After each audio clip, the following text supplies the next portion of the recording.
Hello and welcome to this special broadcast on Oneindia on the ongoing war between US, Israel and Iran. This morning around 10 a.m. local time, United States and Israel jointly attacked Iran and several locations in the capital city of Tehran, including university campuses as well. So that particular development, obviously, as it was expected, skyrocketed. And now it has precipitated into full-blown war between these three nations, obviously US and Israel joining hands to batter Iran. And now Iran has started retaliatory measures. 6 to 7 allied countries of United States and Israel are facing full might of Iranian missiles, and including Kuwait, Qatar, Iraq, and several other areas, Jordan, UAE, Dubai, Riyadh, Saudi Arabia, all of them are under attack. To discuss the matters further and also for the continued coverage here on One India, we are joined by Imran Raza Ansari. He is a Kashmiri leader. Ansari साहब, one India से बातचीत करने के लिए बहुत बहुत शुक्रिया. आपके ईरान से जो संबंध हैं उस पर हम लोग चर्चा करेंगे और किस तरह से आप इस पूरे घटनाक्रम को देखते हैं. क्या ईरान के साथ ज्यादती हो रही है? क्या अमेरिका एक जो अंकल सैम का रोल अदा करता है? डोनाल्ड ट्रंप को हमने सुना, बहुत ही कड़े शब्दों में उन्होंने निंदा की और जस्टिफाई करने की कोशिश की कि ये जो हमला उन्होंने किया है उसका हश्र क्या होगा.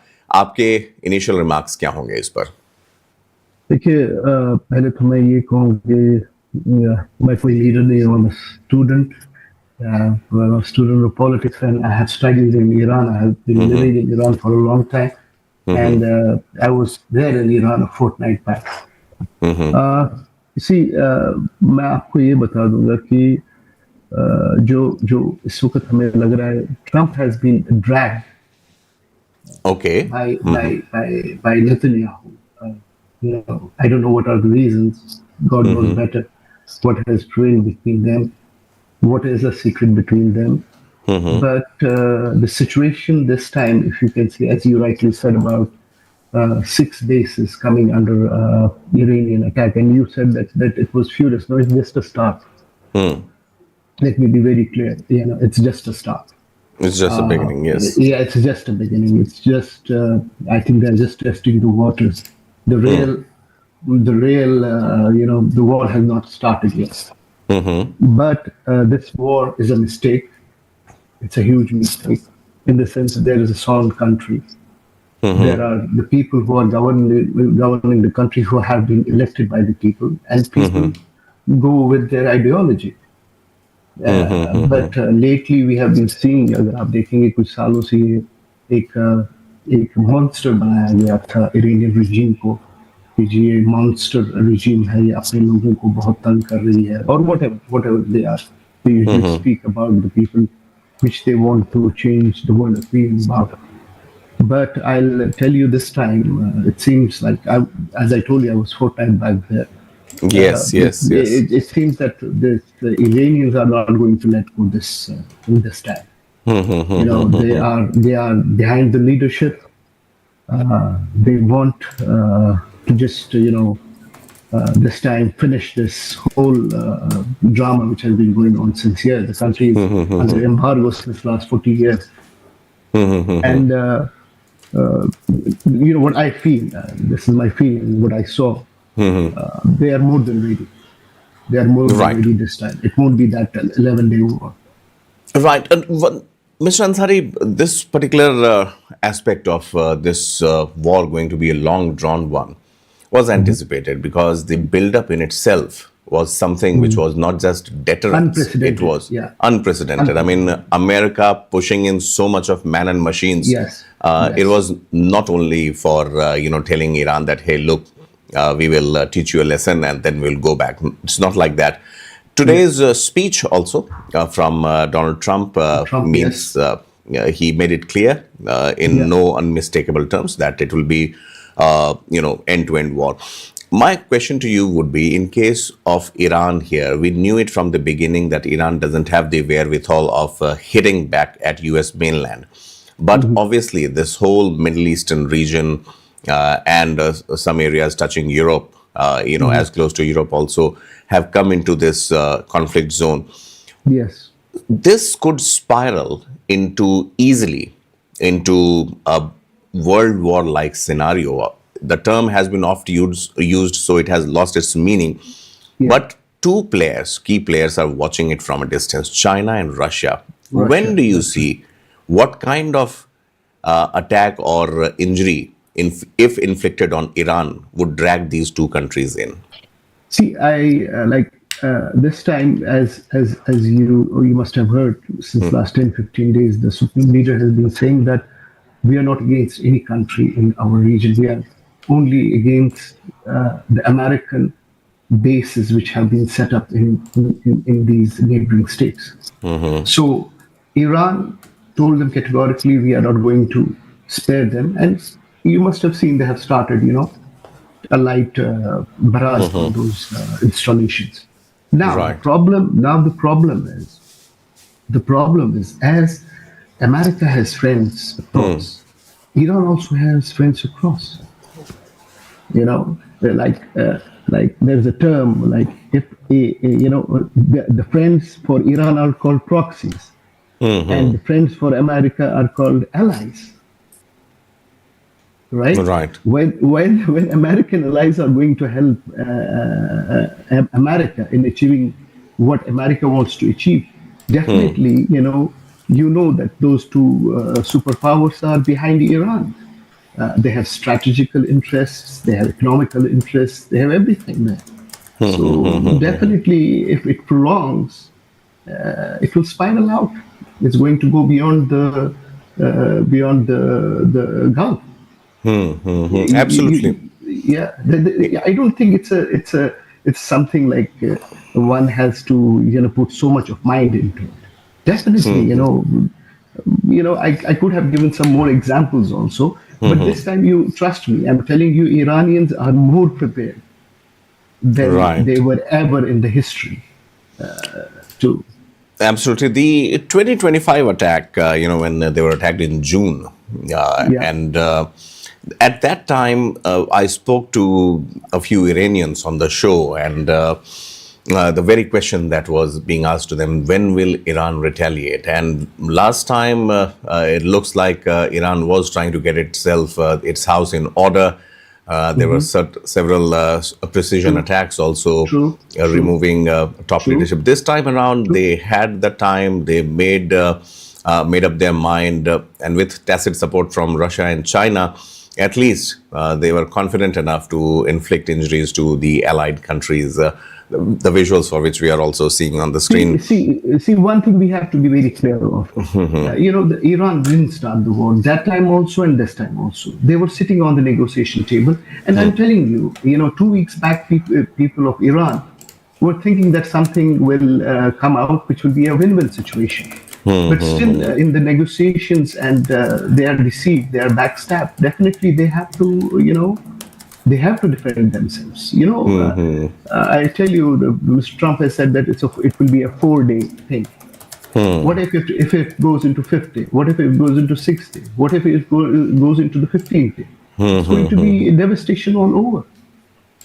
Right, absolutely. See, it is going to be a long drawn one. Stay with us, Mr. Ansari. I know time is of essence for you, but since you have just come back from Iran also, and your ties and your people-to-people connect there is something that we want to discuss further after taking one round of questions with Mr. Arvind Tejawatji, who is a foreign expert with us on the show, and also One India correspondent in Kashmir, standing by, Izhar Ali. Izhar, very quickly, if you could hear me, we are picking up details on pro-Iran protests in several parts of Kashmir. How's it panning out as of now? Absolutely, Pankaj. We are standing here at a place in Srinagar. This area is known as Ashai Bagh Belt, and this Ashai Bagh Belt has a good number, a good population of the members of the Shia community.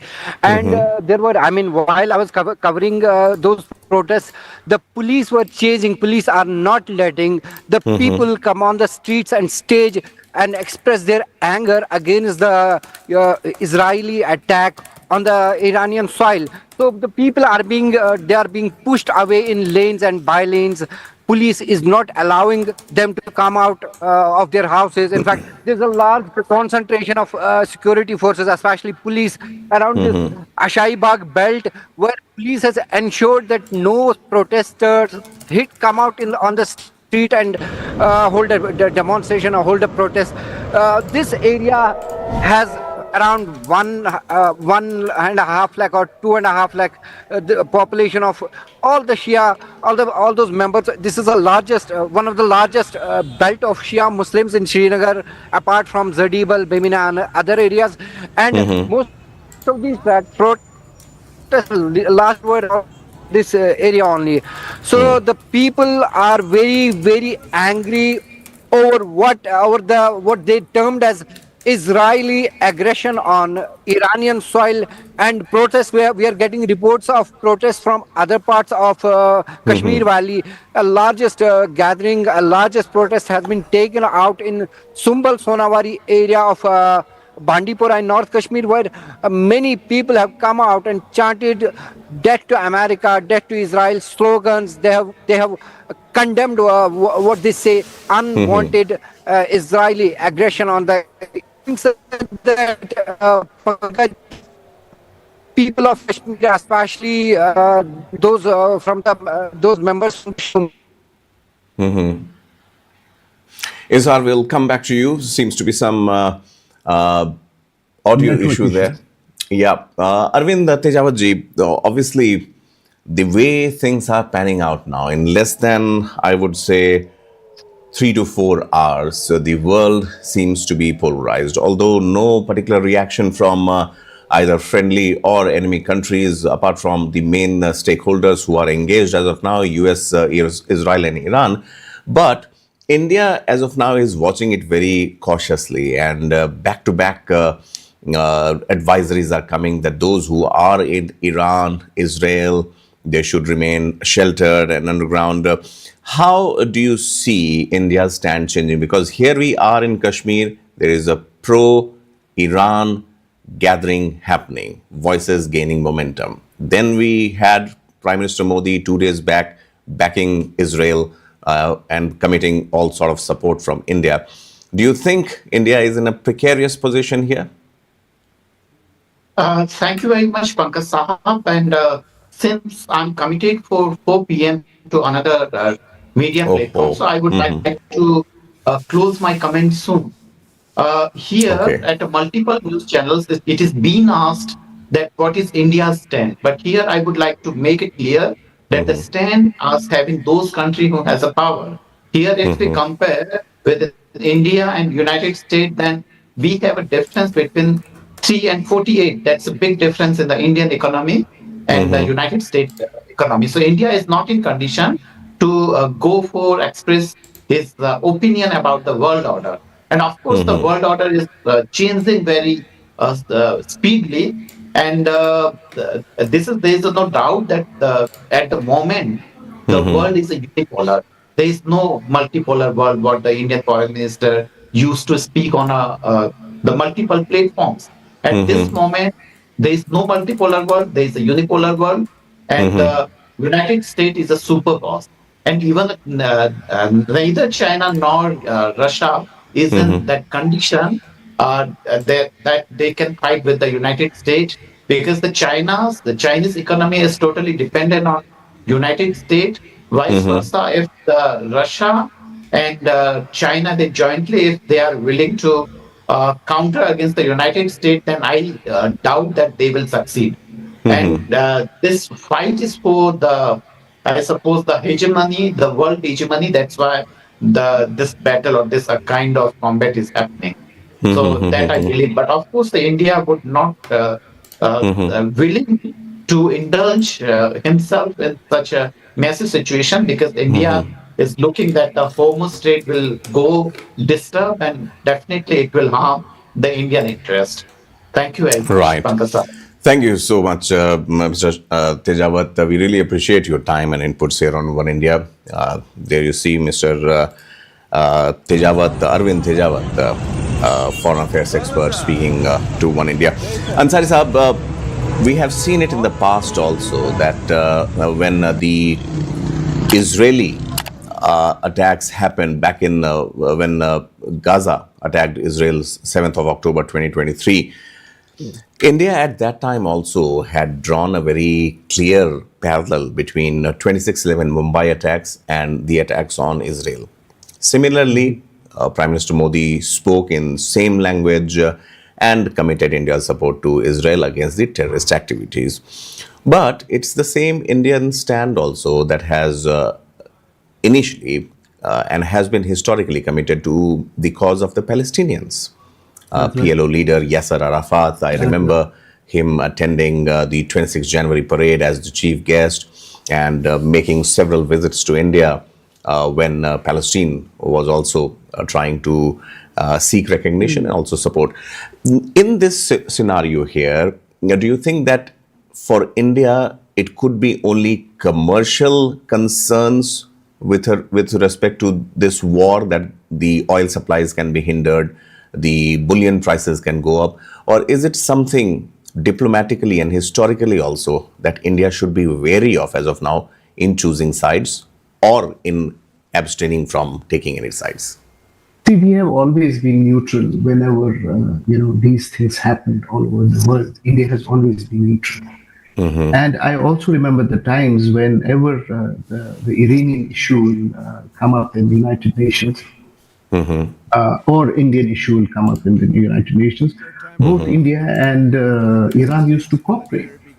Whenever there would be anything against India, Iran would never support that, or something against. But there seems to be a shift in our foreign policy lately. See, we don't have only economic ties with the Gulf; we have historical ties with the Gulf. Right. We are from the non-aligned countries, and we have always wanted that the world should have peace. The expert who was just on the panel, who just he didn't have time to, because he was committed somewhere else, by saying this that it's a unipolar world, and Russia and China, they cannot do anything to America. That means if we have, if we have now made a decision that America is everything, then if they tomorrow come to our doors, we will also then be like, we can't do nothing, right? Yes, absolutely. So Absolutely. you cannot say like this that these let's see how this war, what happens in this war. I think a lot of things will be clear. Big countries invaded small countries, and they thought that we'll take them overnight. But it's been taking years now to ये बिल्कुल ये ध्यान देने वाली बात है अंसारी साहब, because this morning when I heard Donald Trump late evening address to the world, what he did from Washington, मुझे दो चीजें उसमें समझ आई. एक, ये वही डोनाल्ड ट्रंप थे जिन्होंने अभी से 2 दिन पहले state of the union address में कहा कि उन्होंने 8 से 10 लड़ाइयां रुकवाई थी. अब ये वही डोनाल्ड ट्रंप हैं जिन पर मुझे एक तरीके से उनके जो प्रेडिसेसर रहे हैं जॉर्ज बुश की छवि नजर आई, जिन्होंने इराक वॉर की शुरुआत करते समय उसको जस्टिफाई करने के लिए बहुत ही स्ट्रांग शब्दों में कहा था कि क्यों इराक पर हमला जरूरी था. Iran, yes, absolutely, and to maybe to get a second term also that he wanted. Right.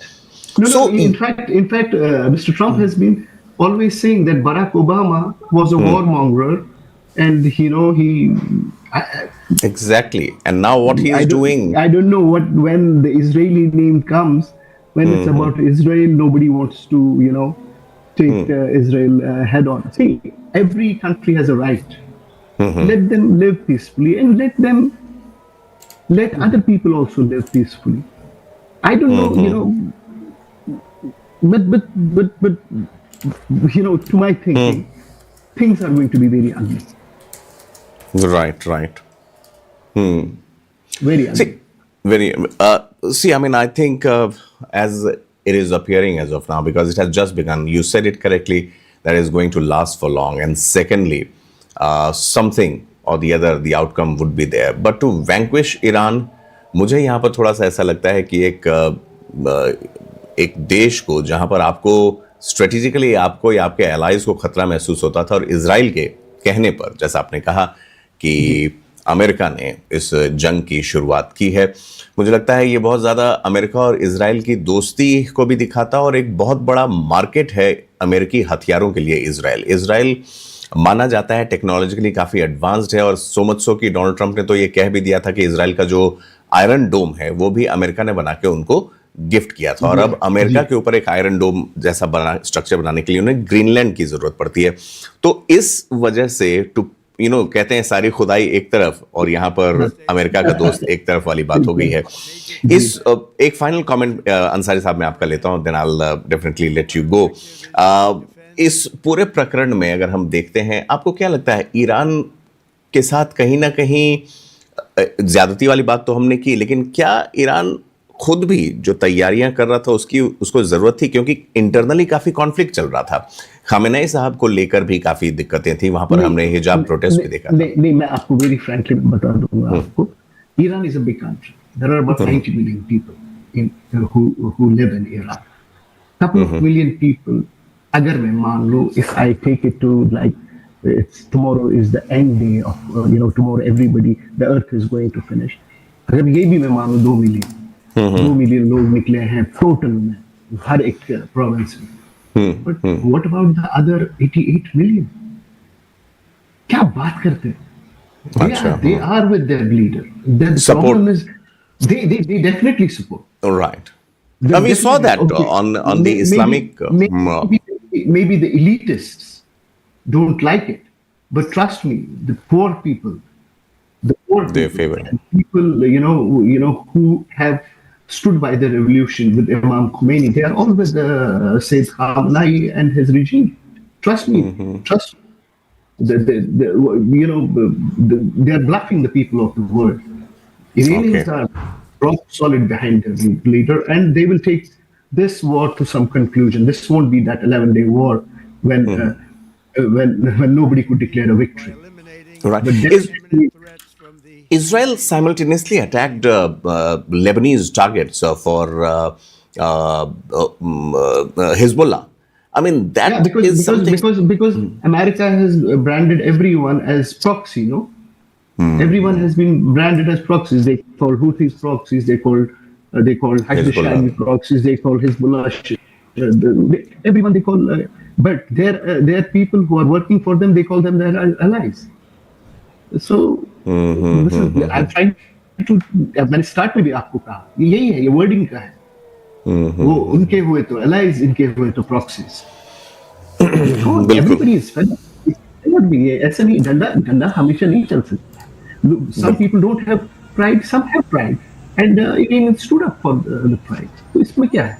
हम नहीं वैसा करते हैं। अगर हमारे साथ नेबर कंट्री कुछ करेंगे, हम तो बच्चा बाहर निकलेंगे, हम उनको यहाँ से लतेड़ देंगे बाहर। So how will they also allow somebody outside? ये ऐसी बात है।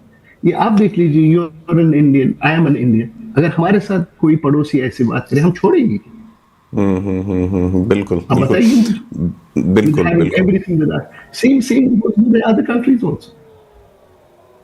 और यही बात है अंसारी साहब, जो यहाँ पर जो कचोटती है, जो दुख देती है, जो गलत साबित करती है कि अमेरिका ने पहले भी ऐसे प्रेसिडेंट्स रखे थे जहां पर उन्होंने हमला किया, बिना उकसाए भी हमला किया, और अब इस बार ईरान पर इस तरह से, वो भी राजधानी में सिविलियन टारगेट्स पर इस तरह से बमबारी करना, यूनिवर्सिटीज के अलावा। No, it's not only it's Tehran.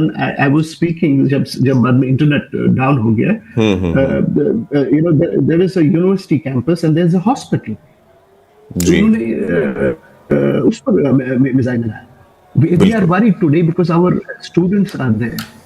अब ईरान के थोड़े से प्रोसीजरल्स हैं, जैसे आपको एग्जिट करना है, you have to give the passport for the exit. There are hundreds and thousands of people who are waiting for exit, and they are not able to, get those exits. We have our blood there. We have all over India से इस वक्त वहाँ students. बिल्कुल। So we have lot of worries. Ansari साहब, हमसे बातचीत करने के लिए और अपना कीमती वक्त देने के लिए बहुत बहुत धन्यवाद। We really appreciate your points Thank you very much. the aspects that you brought. Thank you. God bless you. Thank you. Thank you. Izhar Ali is still standing by with us from Srinagar. Izhar, obviously, you heard Mr. Ansari, and clearly the support that Iran is enjoying outside its borders is something that is not new. And secondly, the anger against the United States and this one-sided war that has been imposed on Iran, at least that's what sanity would say. Whether does it lead to the conflagration into another sort of world war scenario, or we see a logical end to it, because there have been several wars, and we can keep playing the visuals that are coming in from Tehran and other US allied bases, including that in Bahrain, in Dubai, Doha, Qatar, everywhere, where the Iranian attacks are happening. We can show the visuals also on screen. So I was saying that when it comes to the support that Iran is enjoying, Izhar, what good reason do you feel that the Kashmiris have, or that particular community in Kashmir has, to come out in support of Khamenei? And we have seen this happening before as well.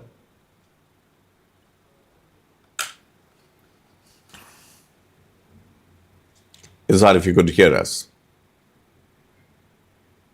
Yes, Izhar, if you could hear me, please take us through the details that you are picking up from Srinagar. Okay, Israel, we will be fixing that audio issue there. But as I was mentioning, there are several locations all across the Middle East where the Iranian attack is now finding the headlines. It's making headlines. Israeli media 120 says that 125 missiles were fired from Iran toward. Let's keep playing the visuals, at least full screen, of the attack that Iran is now carrying out. We have also we are getting information that how the Bahraini targets have been vanquished by Iran. Donald Trump is also expected to address the nation once again Saturday morning in a few moments from now. And Saudi Arabia too, which is a time-tested ally of United States, has been finding itself at the receiving end. There are unconfirmed reports that Iranian missiles have targeted Prince Sultan Air Base in Saudi Arabia. This is unconfirmed. We cannot just say that it is confirmed as of now. Also, we are looking at a possible situation where the U.S. forces and jointly with Israeli forces could be inflicting another round of attacks on Israel or on Iran. Explosions are being heard in Abu Dhabi, Riyadh, and Qatar's Doha, Saudi Arabia's Riyadh, and just hours after Israel and US conducted joint attacks on Iran, plunging the Middle East into a conflict. AFP is reporting that two Abu Dhabi residents reported saying that they have heard blasts and explosions were also heard across Doha and Riyadh.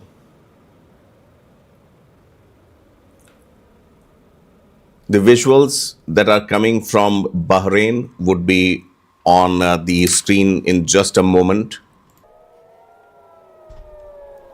Bahrain, as we all know, it is another ally for United States. For United States, obviously, this battle is something that it has taken very seriously, and after months and months of anticipation and build-up, now we see how the war has started to pan out. These are the visuals from early morning from Tehran, plumes of smoke coming out. And these are the visuals from Tel Aviv, Israel, where sirens are ringing out. Just hours after the attack on Iran, Iran retaliated much as expected, and sirens were heard in Tel Aviv. And reportedly, there have been blasts also in the Israeli land masses. Donald Trump spoke late last night, giving a very firm message and trying to justify why it is attacking Iran. But the way Iran has hit back as of now, clearly it will be seen as a retaliation from Iran, and it just remains to be seen that after this wave of attacks from Iran, how things pan out. Izhar Ali is there with us from Srinagar, from the northern part of India. Izhar, as you were mentioning earlier, the kind of support that the Shia community extends to Iran and its cause is something which is not new in that particular area where you are, and secondly, all across the globe also. Generally, how this attack has been seen and the retaliation by Iran? Well, Pankaj, the place where I'm standing right now, it's a Shia-dominated area. It's a good population of Shia Muslims reside here. They have been residing here for ages.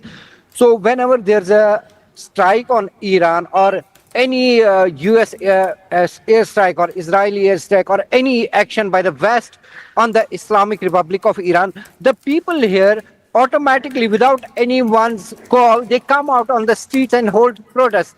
The reason being that they identify somehow, they relate themselves with the Iranian supreme leader, because they have long. I mean, the relationship of Shias, especially in Kashmir, Kashmiri Shias, with those of Iran, it's a spiritual connect. It has no boundary, and it's no secret that Shias of Kashmir have love and respect for Irani nation. So whenever something like this happens, even last time when there was a clash, conflict between Iran and Israel.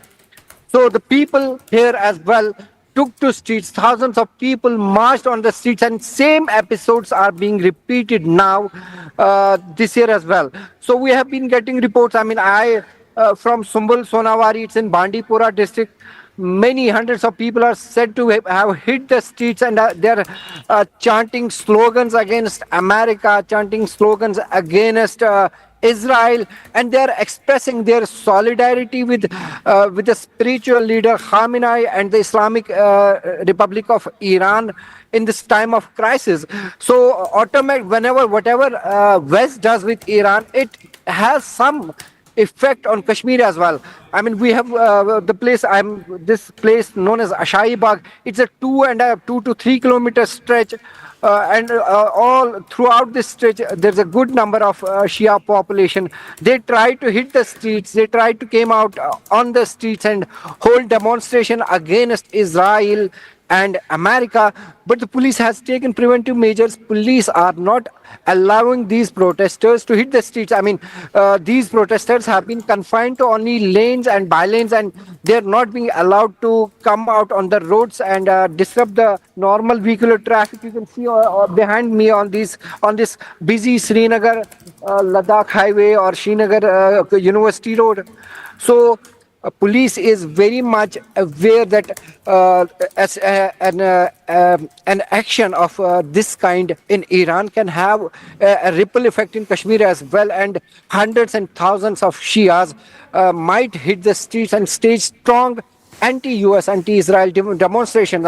Police is taking, although police is taking every precaution in all the Shia-dominated areas, police presence, police footfall has been increased. Police is carrying these batons and tear gas. Right, Azhar.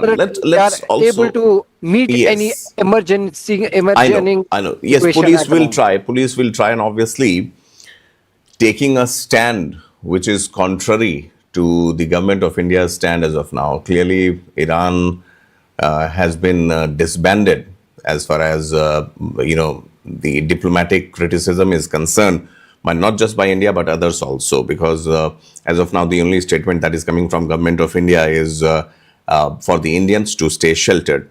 There's one more critical aspect that is coming as of now on my screen.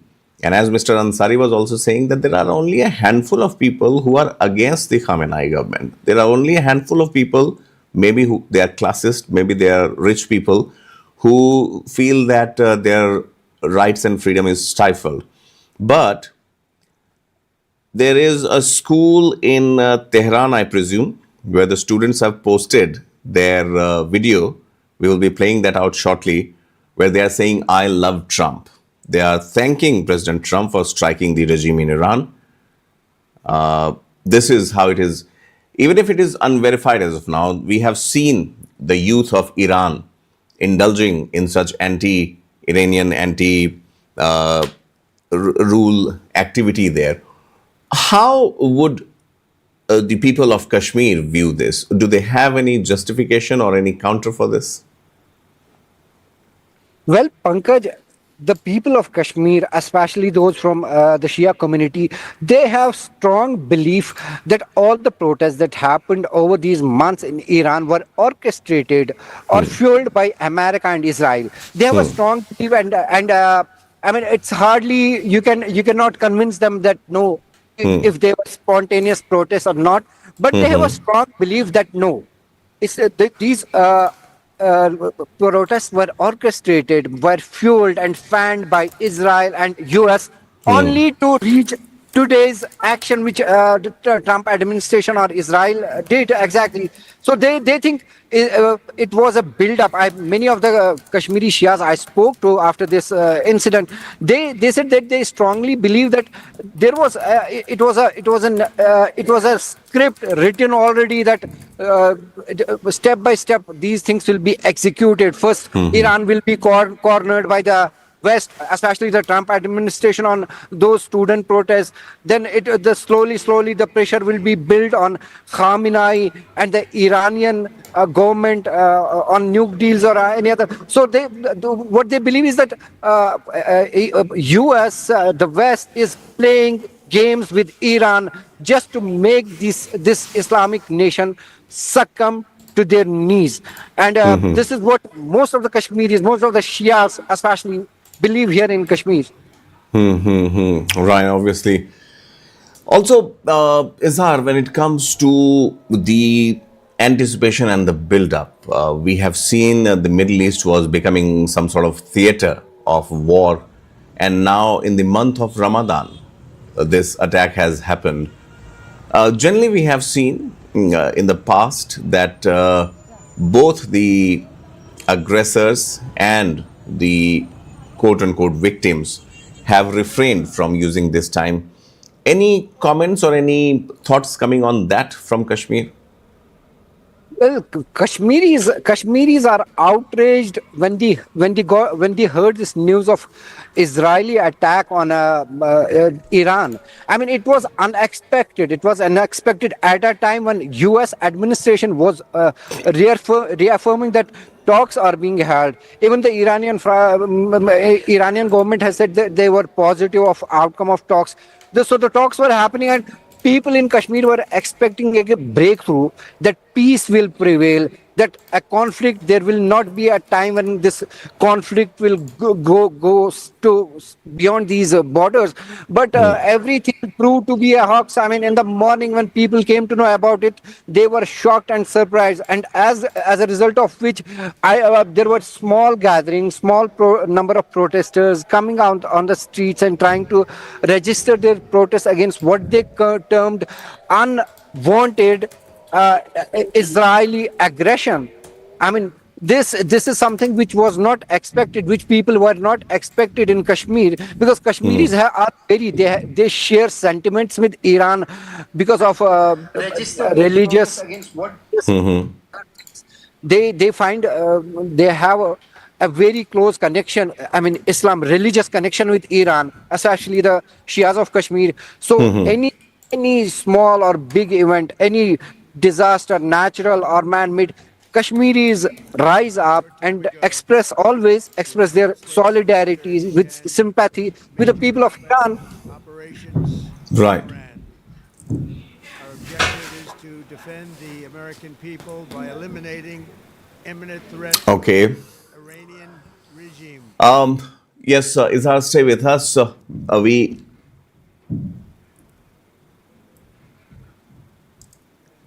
Well, it is not confirmed though, but it looks like some sort of earthquake here also in Noida. We'll be confirming it. But the global earthquake that we are covering as of now is coming in from Middle East, and we have visuals from Bahrain, where Iran has targeted the U.S. targets. We can quickly play them out. Bahrain visuals. Obviously, we have seen that wars in these days is something that fail to or refuse to end. We have Iranian and we have Israel and Gaza attacking, the Lebanese territory once again. We have Ukraine and Russia, and now this one. Long haul wars are not helping anyone.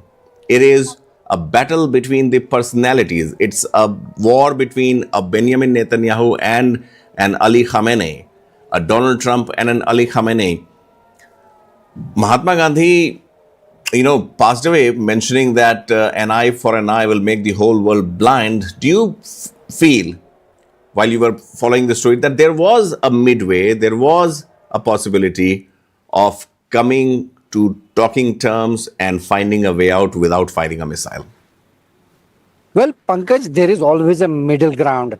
So the war in no, I mean, especially in these times, it only brings destruction. And coming from a conflict zone like Kashmir, I know what it is the loss of innocent human life means. So in war, nothing can US can achieve nothing and Iran can achieve nothing. So and also I would like to mention to you. I mean, I would like to go back a little back. You may have witnessed Iran fought with Iraq for 20 years. So the war has given nothing. I mean, what I personally believe that there could have been a middle way. There could have been, but I think more than it about nuclear arms, nuclear deal. It was more about satisfying personal ego, possibly. But Let's show these visuals full frame, please. The importance of anchor and not there. It's all about visuals. Let's go full frame. Let's go full frame. Where are these visuals from?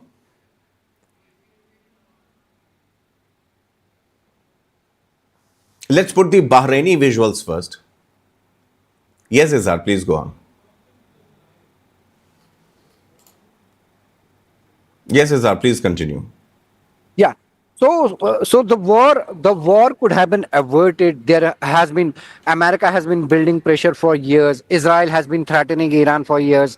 So there could have been. I mean, if United Nations could have possibly played a key role, a vital role in bringing all these nations together, possibly we would not have been Let's play witnessing these this visuals full destruction. frame, please. I'm so sorry. Let's play these visuals full frame. Yes, please continue. Please continue. Not these ones. I have mentioned some visuals on video all locations. Please pick that up. They are ready for air. Please. Yes, please continue, Izhar.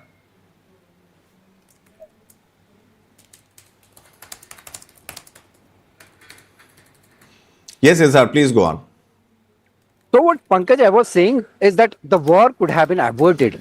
The war could have been averted had the United Nations or the neighboring countries or the Arabian nations played some vital role in bringing all these allies, all these adversaries on a table and negotiate.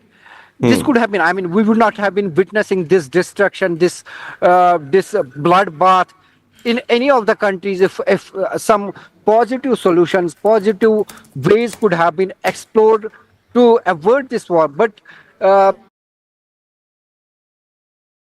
tussle to take brownie points out. It was a clash of egos more than that, more than the clash of two nations.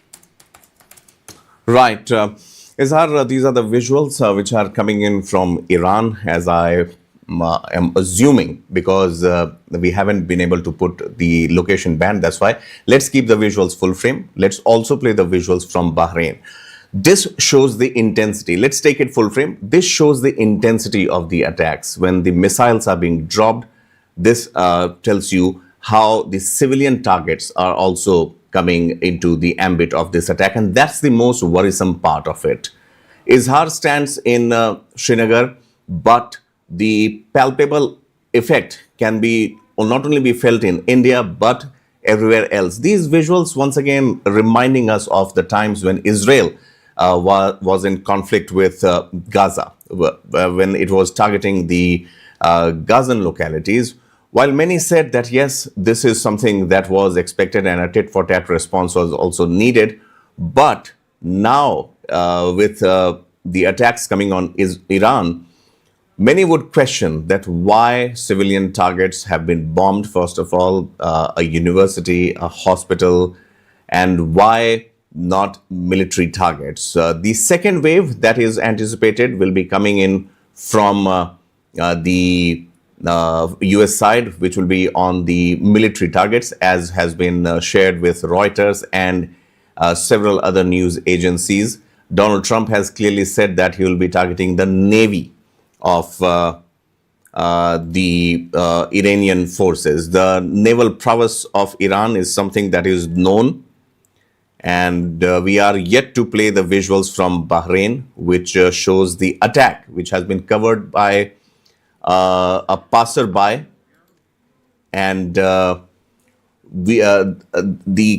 exact moment of a missile, Iranian missile falling on a Bahraini target, has been captured on on camera. People driving by have managed to shoot that video. Very important video. We are going to put it on screen just now.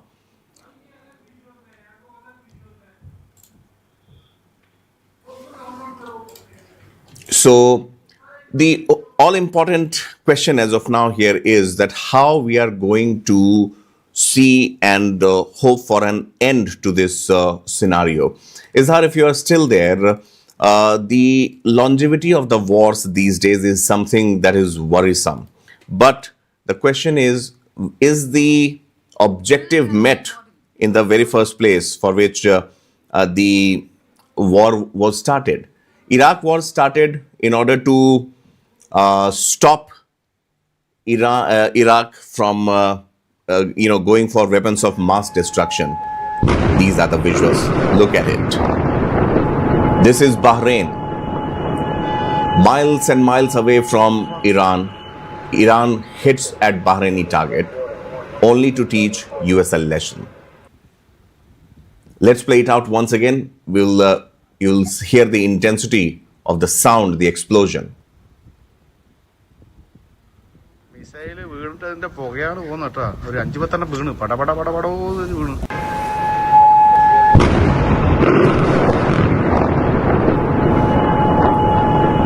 Clearly, a strategic location being targeted, as Iran has claimed, and Bahrain, Qatar, Riyadh, Doha, all these countries have strategic US assets. People from their rooftops and balconies have covered this, and just moments before the missile hits, the sirens also bring the ominous sign that something is going to happen here.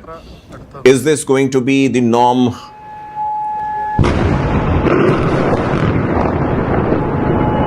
Disastrous consequences coming out of this early morning raids on Tehran from both United States and Israel. Izhar, if you're still there, I was asking about the longevity of the wars. But before that, let me very quickly give out details on what we are picking up as of now. Iran has, now it has been confirmed, US military base in Bahrain, This is the visuals coming in from Bahrain. And what we know so far about this attack is that around 10 o'clock local time in Iran, the attacks started to happen. And Israel first announced on Saturday morning that it had launched a missile attack on Iran. Then a US official also spoke to the media saying that Israel has carried out joint military operation with the United States on Iran. A vast fleet of fighter jets and warships are already placed in the region for the last few weeks. And this is US's largest military mobilization in the region since the Iraq War. Right. Mr. Ashish Chaturvedi, defense expert, would be joining us, and Izhar is also there with us. Izhar, I would complete the question that I was intending to take from you is about the longevity of the wars. We have seen several wars going on as of now, as we speak as well. The ceasefire between Israel and Hamas notwithstanding, we saw this morning Hezbollah targets being attacked by Israel. Do you believe that wars these days achieve anything?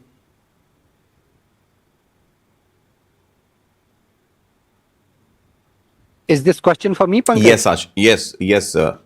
Well, Izhar. absolutely not. Absolutely not. You have seen, we have seen last year or the year before how conflicts and wars panned out in between Israel and Palestine, and then Israel and Iran. So at the end of the day, what was achieved? Nothing. I mean, whatever is settled, it's settled on the tables. So you cannot go for wars, kill people, and claim superiority. That doesn't happen anywhere in this world. So possibly, what is going to happen? Maybe this war will continue for another few days. America, I must say, has played well. I mean, Israeli forces, American forces, they have done their exercise. They have carried out precision strikes in Iran. So Iran is left to counter other 6 countries now. So the US has played its game. US has played it very well. Now it's between Iran and the other Muslim nations around this Islamic Republic. So Iran has to deal with Islamic countries as well, and the same time with Israel and US. So until any powerful Muslim country comes out and calls for peace, calls for truce between these two nations, I think there are chances of escalations in the coming days. Right. Izhar, thank you for sharing all the details. Stay with us. We have Mr. Ashish also with us, and very soon we'll be playing out the visuals that Izhar has shared with us from Srinagar, where people are walking in unity, keeping Ali Khamenei's life-size portraits in their hand. Very critical visuals there. Mr. Ashish, obviously, we have seen how Major Ashish Chaturvedi, I beg your pardon, he's a defense expert.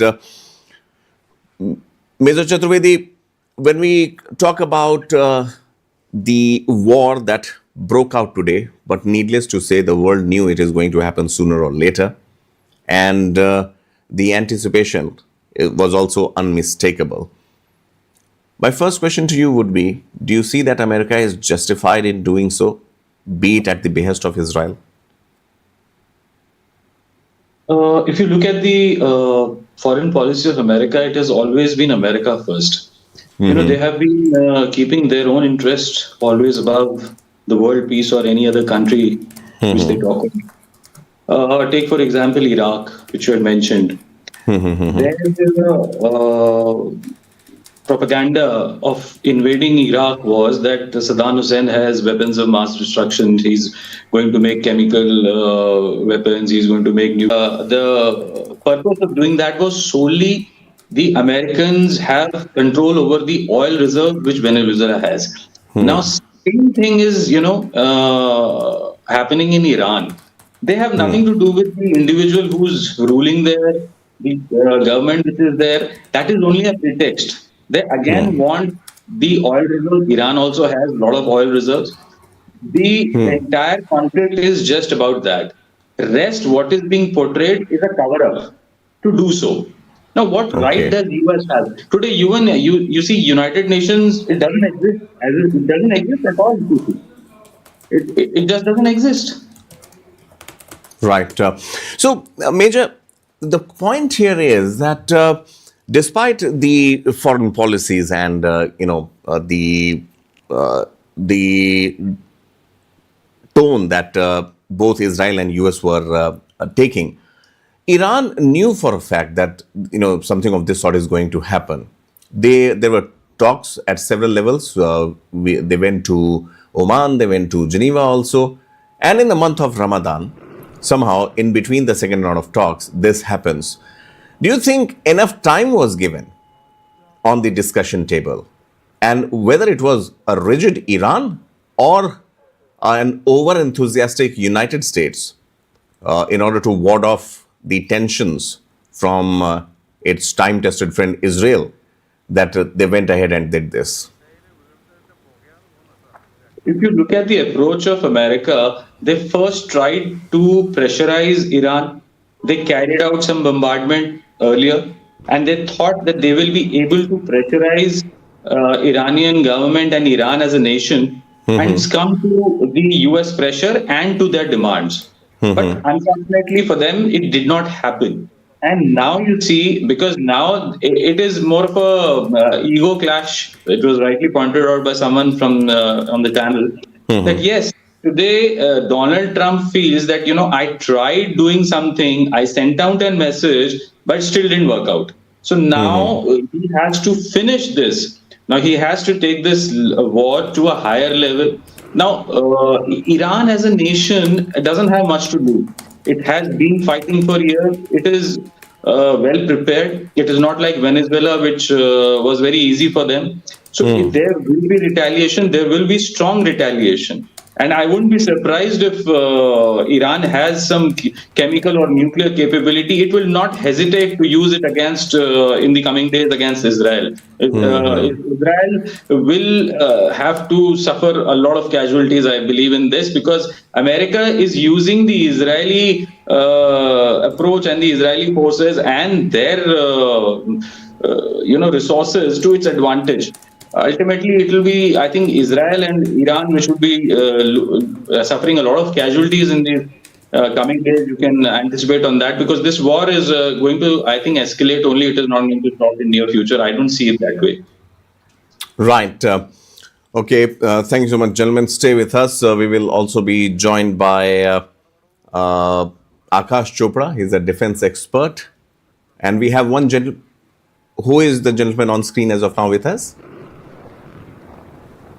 Oh, again, please come up with the name. Please take him full frame. From Bahrain. Yes, sir. Sorry about this miscommunication. Please take him full frame. Sir, you are in the conflict zone as of now. Bahrain is getting attacked from Iran. First of all, tell us, are you safe? Your family is safe? We are very much safe. The Indian community in general is safe, and the whole Bahrain is safe, except there are one or two attacks. I can see the smoke coming, rising from that area. Can you verify the visuals that we are playing in the window on top? If you can play that visual full frame, is this Bahrain that has happened? No, we have been told. No, I cannot. I am in the other side now because the other. See, but life is normal here. I can see traffic on the road. Life is safe. No casualties reported so far. Of course, there was some incidents of attack. That too, to the best of my knowledge, is focused. Precise attack. It may be on the U.S. naval fleet area.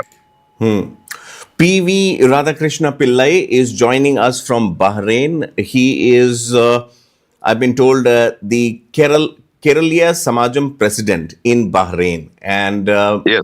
Mr. Pillai, also, were you guys told anything from the embassy there to how to, either to vacate the country or to stay indoors? What was the message there? No, there was an advisory from the Embassy of India Mm-hmm. to keep calm and remain at indoors to the best to the extent possible. Mm-hmm. And there was nothing else. They have requested us to keep away from hazardous zones. That's all, Mm-hmm. to keep indoors as far as possible. Okay. Okay. What is the message that you would like to give to your family members back here in India and also to the world? Because you are also at the center of action, and more action could be coming in from Iranian side. Unfortunate though. But what would be your message? No, I will tell you one thing. I am staying in Bahrain for the last 35 years. This country is a very peace-loving country, and I don't expect things to escalate in the tension between Iran and the Gulf state. Mm-hmm. Bahrain keeps a very friendly attitude towards all the neighboring states. The reported attack is of the naval base, U.S. naval base, not focused at Bahrain. It's on a not naval base.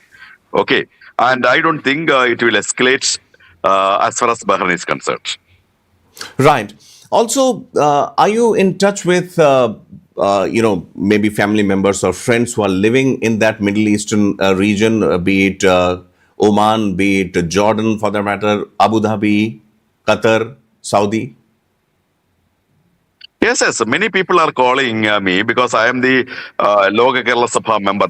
It's a government of Kerala's, outreach program, so many people are calling, and we know the situation in the Middle East. This has happened before also, Kuwait war time, and there were instances of similar incidents in the past. But we normally we don't think this time this will escalate. People are not very panic, but having seen the news in the televisions, there are so many calls from India. They are definitely they are panic, but here situations very calm to the best of my knowledge, because Bahrain is a very small country. It's a very small country. We are all staying in almost the same area. We are in contact with our friends, relatives. Everybody is safe, as far as I know. Right. Also, you mentioned that you're getting calls from several society members from across the Gulf and Middle Eastern region. What was the general perception, though, Mr. Pillai, before this happened? Was it almost certain that it will happen? No, we never expected this. To be Okay. very frank with you, we never expected this. How long have you been living in Bahrain, sir? 35 years. 35 years. Bahrain otherwise hasn't entered in any sort of conflict, but we have seen it in the past also that it has been Yes. the recipient of a reflected wrath coming in from, adversary countries. What is the Bahraini government stand, or in anticipation to these attacks? Any message from the government itself that people need to leave or people need to stay underground or overground? No, the government also has issued, some advisories to keep indoors as far as possible. That's it, and keep away from the roads, busy roads, because in case of any emergencies, ambulance, police vehicles have to travel. So they have given advisory that just keep away from the busy track. That's all. Okay. And if we have to reach, if people have to reach out to their family members in Bahrain, any phone number or any contact number or any email where they can, Yeah, follow? there is Indian embassy. They can go to the site of the Embassy of India, Bahrain. They have a counter. They will give you all the feedbacks. Okay. And sir, since you have been living in Bahrain for 35 years, I'm sure, the second generation also must have come there. And Yes. their association and their understanding that why the world is on a brink of possibly another world war sort of scenario, But how do they see these things? Do they see it from your perspective, or do they have their own view? The younger generation that you are parenting there. No, the younger generations, as far as I know, they are not bothered about these incidents. I am two grown-up children, married children, and they are not very much bothered about all these things. Everybody, actually they are worried to some extent that this will this can hamper their peaceful living. But as a long time resident in Bahrain, I don't think the things will escalate in this part of the country, in this part of the Gulf region. But Right. maybe between Iran and Israel, definitely there are rising tensions. But Bahrain, to the best of my understanding, is safe. Very safe. Right. Mr. Pillai, thank you so much for speaking to One India. We wish you, your family members, your team members, and the people of Bahrain a very safe and a secure weekend there. Thank you so much for speaking to us. Thank you so much, sir. Thank you so much, sir. Thank you. So, Mr. Pillai was there speaking to us from Bahrain, telling us that the situation is not that chaotic as it appears to be. And Iran, the way it is hammering the US allied countries, only remains to be seen when does this onslaught end. We have been told that Donald Trump is now focusing on targeting the strategic and military assets of Iran, which would mean that the focus from Tehran would shift, and it might go down to the strategic locations like Isfahan and other areas which were targeted in June of 2025 as well. Also, the latest updates that we are getting from this war that has broken out this evening after much anticipation and build-up. Remember, America has two warships stationed near Iran, one in the Arabian Sea, and the other one is off the coast of Israel. Let's play the visuals, and obviously we'll be joined by a new set of guests at 5 o'clock, and we will be talking to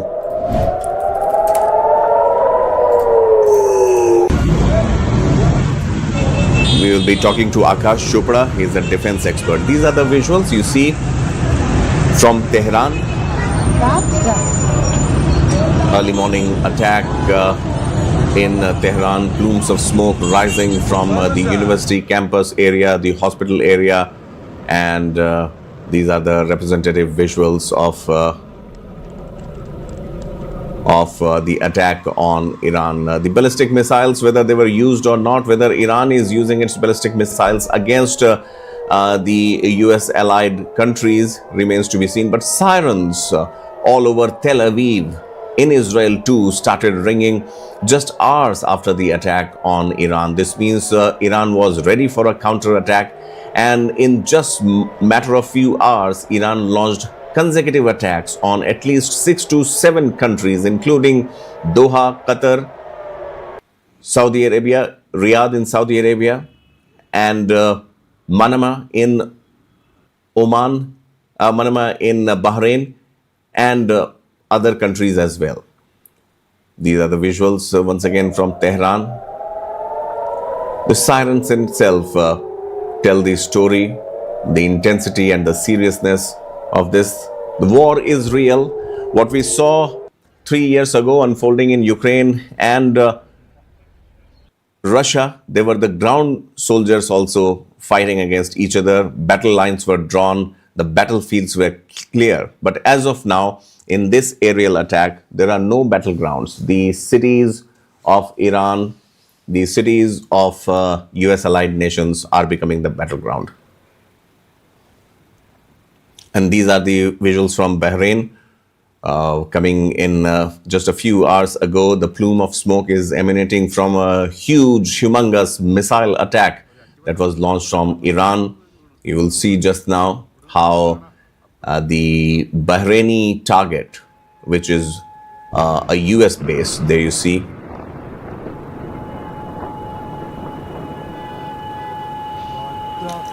Scenes that possibly the generations also would not get to see in the days and months to come. But unfortunate war-like scenario and real-time war happening here in Iran, in Middle East. Very quickly, let's listen in to what Donald Trump had to say and mark his words, because the way Donald Trump meanders, from one topic to another, but this time around he was reading off a teleprompter. He did not want things to go south. He did not want the country and the world to make a conjecture or speculate. He made his terms very clear, and it was one-sided also. No scope given to Iran. Only one option has been given. Let's keep playing visuals also. Only one option was given to Iran. Lay down the weapons, and then there will be immunity. If not, certain death. He did not even say consequences. He said certain death would follow. This is for the first time we have seen Donald Trump speaking in very presidential terms. There have been so many instances where he has been compared with a Barack Obama or a Joe Biden, for that matter, who have had their own fair share of countering the dominance of Al-Qaeda, the dominance of ISIS. But this time around, Donald Trump, he made a presidential speech, a historic speech. Let's listen into what President said.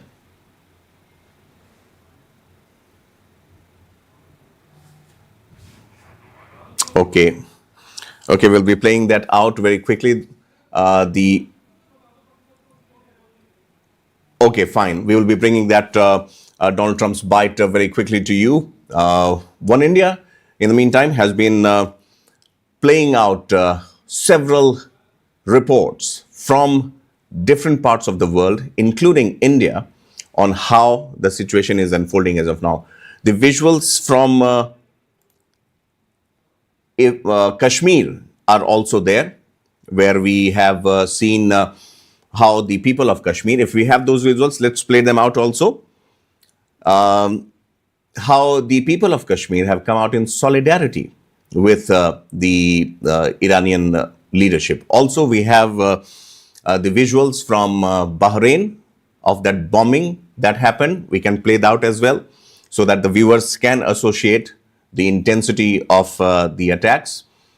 We saw how Tehran was bombarded this morning, and how the fighter jets are ready, stationed in the Arabian Sea and in near the Strait of Hormuz also, where the preparations for the American forces is all set.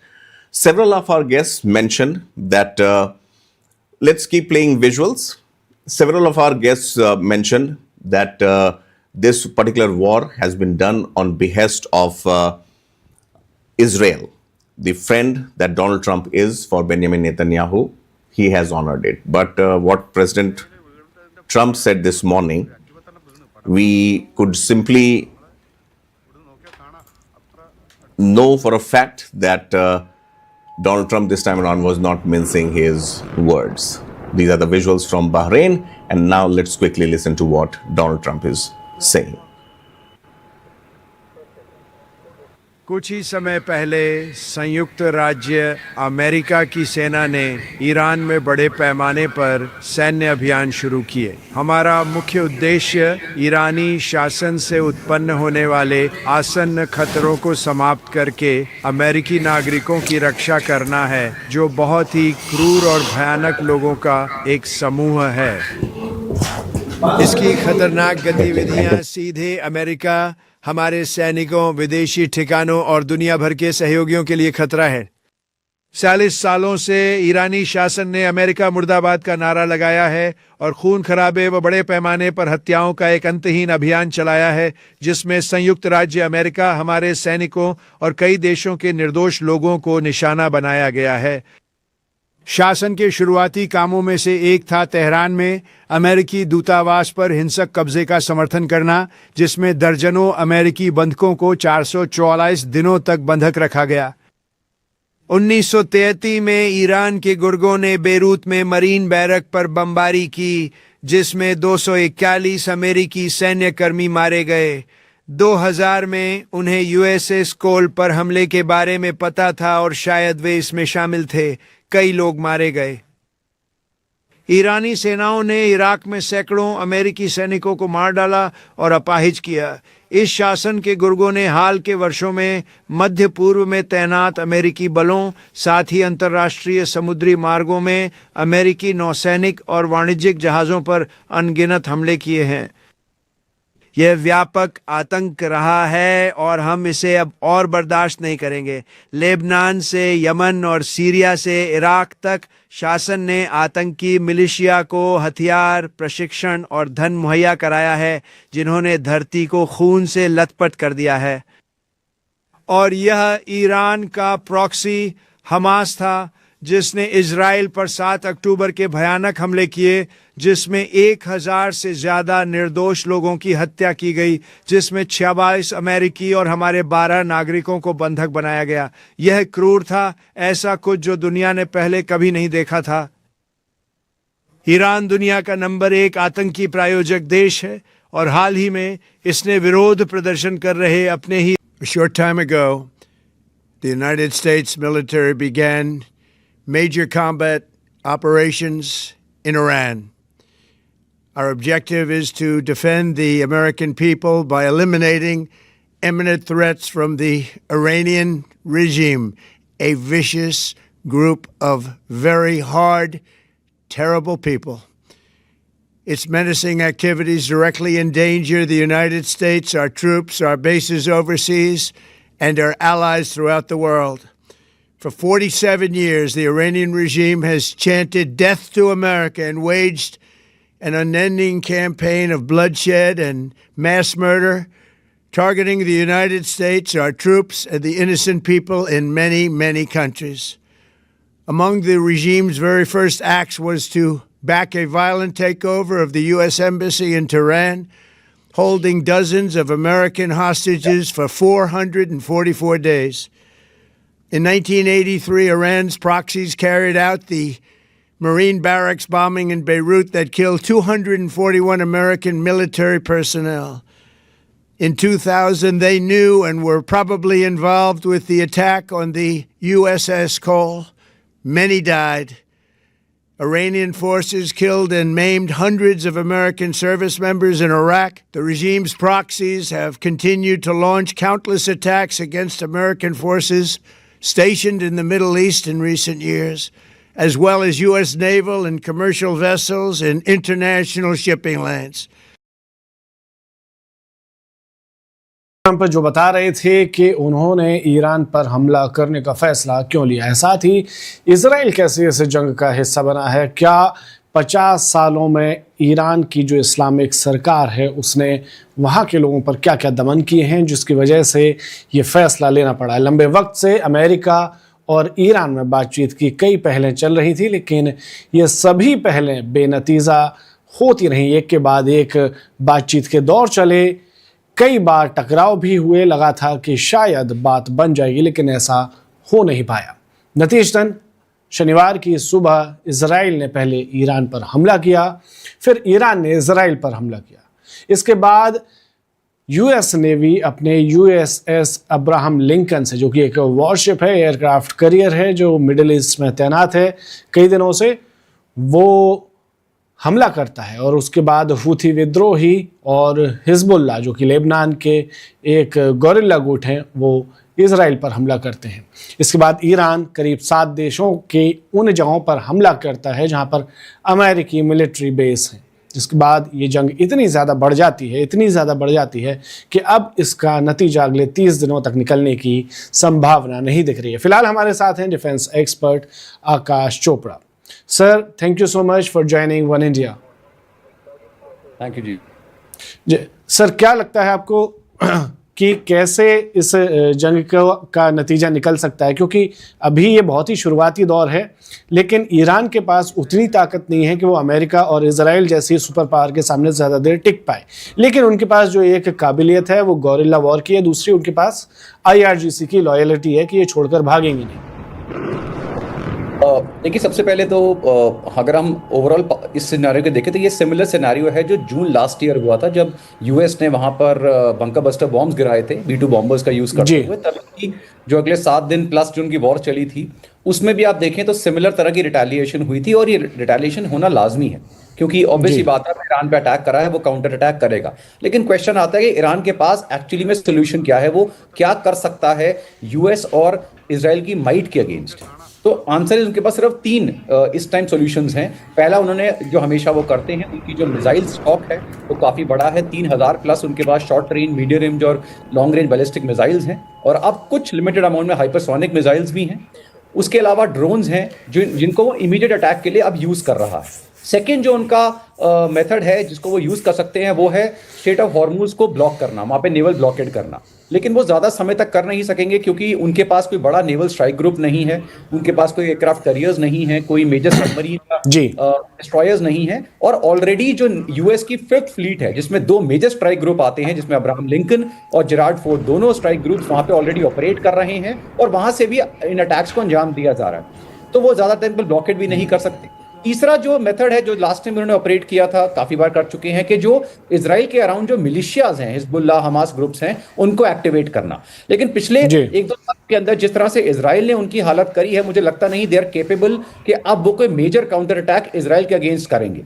तो अब Iran अब क्या कर रहा है कि अब वो जो उसका only current method, immediate method है, जो लास्ट टाइम भी उन्होंने यूज किया था, मिसाइल से वो यूएस बेसिस जितने भी हैं, स्पेशली बहरीन, UAE वगैरह में, कतर में, जहां पे यूएस 5th फ्लीट के बेसिस हैं, उनको अटैक कर रहा है। जी, अब ये यहाँ पर समझना बहुत ज़रूरी हो जाता है कि जितने इस्लामिक देश हैं, वो लग रहा था कि इजराइल और अमेरिका के खिलाफ नहीं जाएंगे, लेकिन वो ईरान के भी खिलाफ नहीं जाएंगे। लेकिन ईरान ने करीब करीब 7 से ज़्यादा देशों पर हमले कर दिए हैं, जहाँ पर यूएस के मिलिट्री बेस हैं, नेवल बेस हैं। लेकिन अपार्ट फ्रॉम दैट उन्होंने रियाद और दुबई जैसी जगहों को भी निशाना बनाया। तो क्या इसके बाद ये संभावनाएं ज़रा सी भी बचती हैं कि कोई भी इस्लामिक देश ईरान के साथ खड़ा हो सकता है इस दौरान? देखिए, इस्लामिक देशों में अगर हम ओवरऑल जियोपॉलिटिक्स की बात करें तो देखिए बहुत कंफ्यूजिंग जियोपॉलिटिक्स इस समय वर्ल्ड की है, और प्रॉपर ग्रुप्स बने हुए हैं। अभी इस समय कोई भी ऐसा देश नहीं है, देखिए खाली इजराइल अगर इन्वॉल्व होता ना तो एक अलग केस होता, लेकिन ऐसा होता नहीं है। ये प्रॉपर एक यूएस प्लान्ड अटैक है थ्रू इजराइल, और जितने भी इस्लामिक देश हैं उनमें यूएस के प्रॉपर बेसेस हैं, वो यूएस के एलाइज हैं, उनकी बहुत सारी मेजर डील्स हैं, उनकी डिफेंस के लिए वो यूएस पे डिपेंडेंट हैं। तो ऐसा कोई रीजन ही नहीं है कि वो ईरान के साथ खड़े होंगे, स्पेशली यूएस के अगेंस्ट जाएंगे। अब जब हम अटैक्स की भी बात कर रहे हैं, आप देखें तो अभी हमने एक साइड के अटैक देखे, हमने दूसरी साइड के अटैक्स अभी जो स्टार्ट हो रहे हैं, जहां पे यूएस अब अपने स्ट्रेटेजिक बॉम्बर्स यूज करेगा, इजराइल काउंटर अटैक करेगा, यूएस अपनी जो लॉन्ग रेंज और मीडियम रेंज मिसाइल्स हैं वो अटैक होंगी अभी ईरान के ऊपर मल्टीपल बेसिस पे। तो आप देखेंगे ये एस्केलेट होगी, लेकिन अल्टीमेटली जैसे अभी हमने ट्रम्प साहब का भी जो सुना मैसेज सुबह, उन्होंने बोला है कि उनका अल्टीमेट जो एम है वो है रेजिम चेंज। उनको इस चीज से कोई मतलब नहीं है वहां कितना डैमेज हो रहा है, क्या है, वो पार्ट ऑफ एक्सकलेशन है। उनको पता है कैजुअलिटीज होंगी, डैमेज होगा, लेकिन अल्टीमेटली जब तक रेजिम चेंज नहीं होती, जिसके चांसेस इस बार थोड़े ज्यादा हैं पिछली बार से, क्योंकि अभी जो स्टूडेंट रेवोल्यूशन हुआ था और जिस तरह हजारों लोगों को ब्रूटली एलिमिनेट करा गया, उसको क्रश करा गया, तो इनकी अपनी जो पॉपुलेशन है वो खामेनी रेजिम के अगेंस्ट है। अगर हम रेवोल्यूशनरी गार्ड्स की भी बात करते हैं तो देखिए फुट ऑन ग्राउंड आना बहुत मुश्किल है, आर्मीज एंगेज नहीं कर सकती, क्योंकि दोनों कंट्रीज में, तेल अवीव की बात करें और साथ में तेहरान की बात करें, इनमें डिस्टेंस बहुत है, तो आर्मीज एंगेज नहीं करेंगी, अल्टीमेटली वॉर वही होगी जो अभी चल रही। लेकिन ये भी कहा जा रहा है कि अगर फुट्स ऑन ग्राउंड नहीं होंगे तो रेजिम चेंज करना बहुत ही मुश्किल होगा अमेरिका के लिए। जी देखिए, फुट ऑन ग्राउंड बिल्कुल आप जैसे कह रहे हैं, लेकिन इसलिए मैंने बोला कि इसलिए जो ट्रम्प साहब उन्होंने भी यही चीज बोली है कि जो इनके रेवोल्यूशनरी गार्ड्स हैं उनको अपने हथियार डाल देने चाहिए और इनकी पॉपुलेशन को सपोर्ट करना चाहिए रेजिम चेंज के लिए।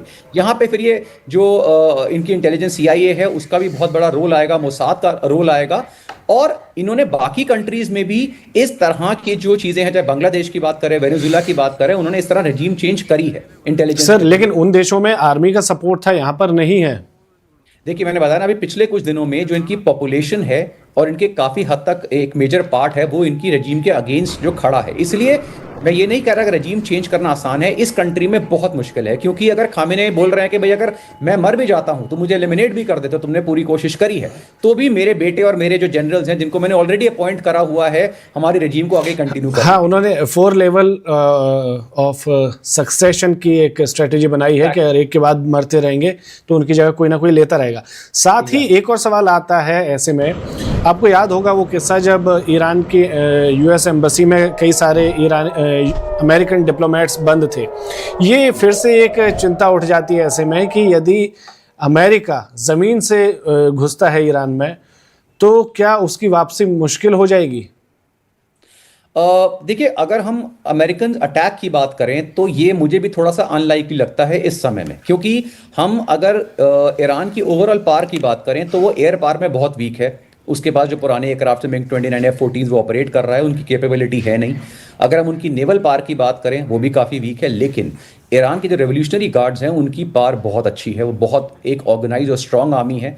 और वो कोई बांग्लादेश या वेनेजुएला जैसे रजीम नहीं है कि जहाँ पे छोटी से आर्मी है और अनऑर्गेनाइज्ड आर्मी ऑपरेट कर रही है। ये बहुत स्ट्रांग आर्मी है, और अगर यूएस इनसे डायरेक्ट एंगेज होने की कोशिश करेगा तो ये यूएस के लिए एक उनकी जो कैजुअलिटी रेट है वो बहुत हाई होगा, और फिर भी उसके बाद भी रजीम चेंज बहुत अनलाइकली है। तो अभी जब ट्रम्प साहब रजीम चेंज की बात कर रहे हैं, इसका तरीका क्या होगा ये अभी तक सबके लिए सवाल बना हुआ है।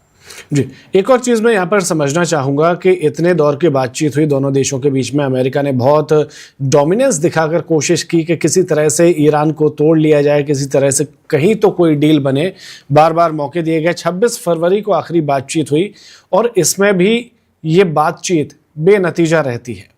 अब ईरान जब अपने को जंग में झोंक ही चुका है, क्या आगे जाकर ऐसा कोई पॉइंट आएगा जहाँ बातचीत की कोई गुंजाइश बनेगी? देखिए, आपने एक चीज़ नोट करी होगी कि बातचीत हर कुछ महीनों में होती है और उसके बाद ये फेल हो जाती है, क्योंकि जो डिमांड्स यूएस ने रखी हुई हैं वो ईरान एक्सेप्ट नहीं करना चाहता।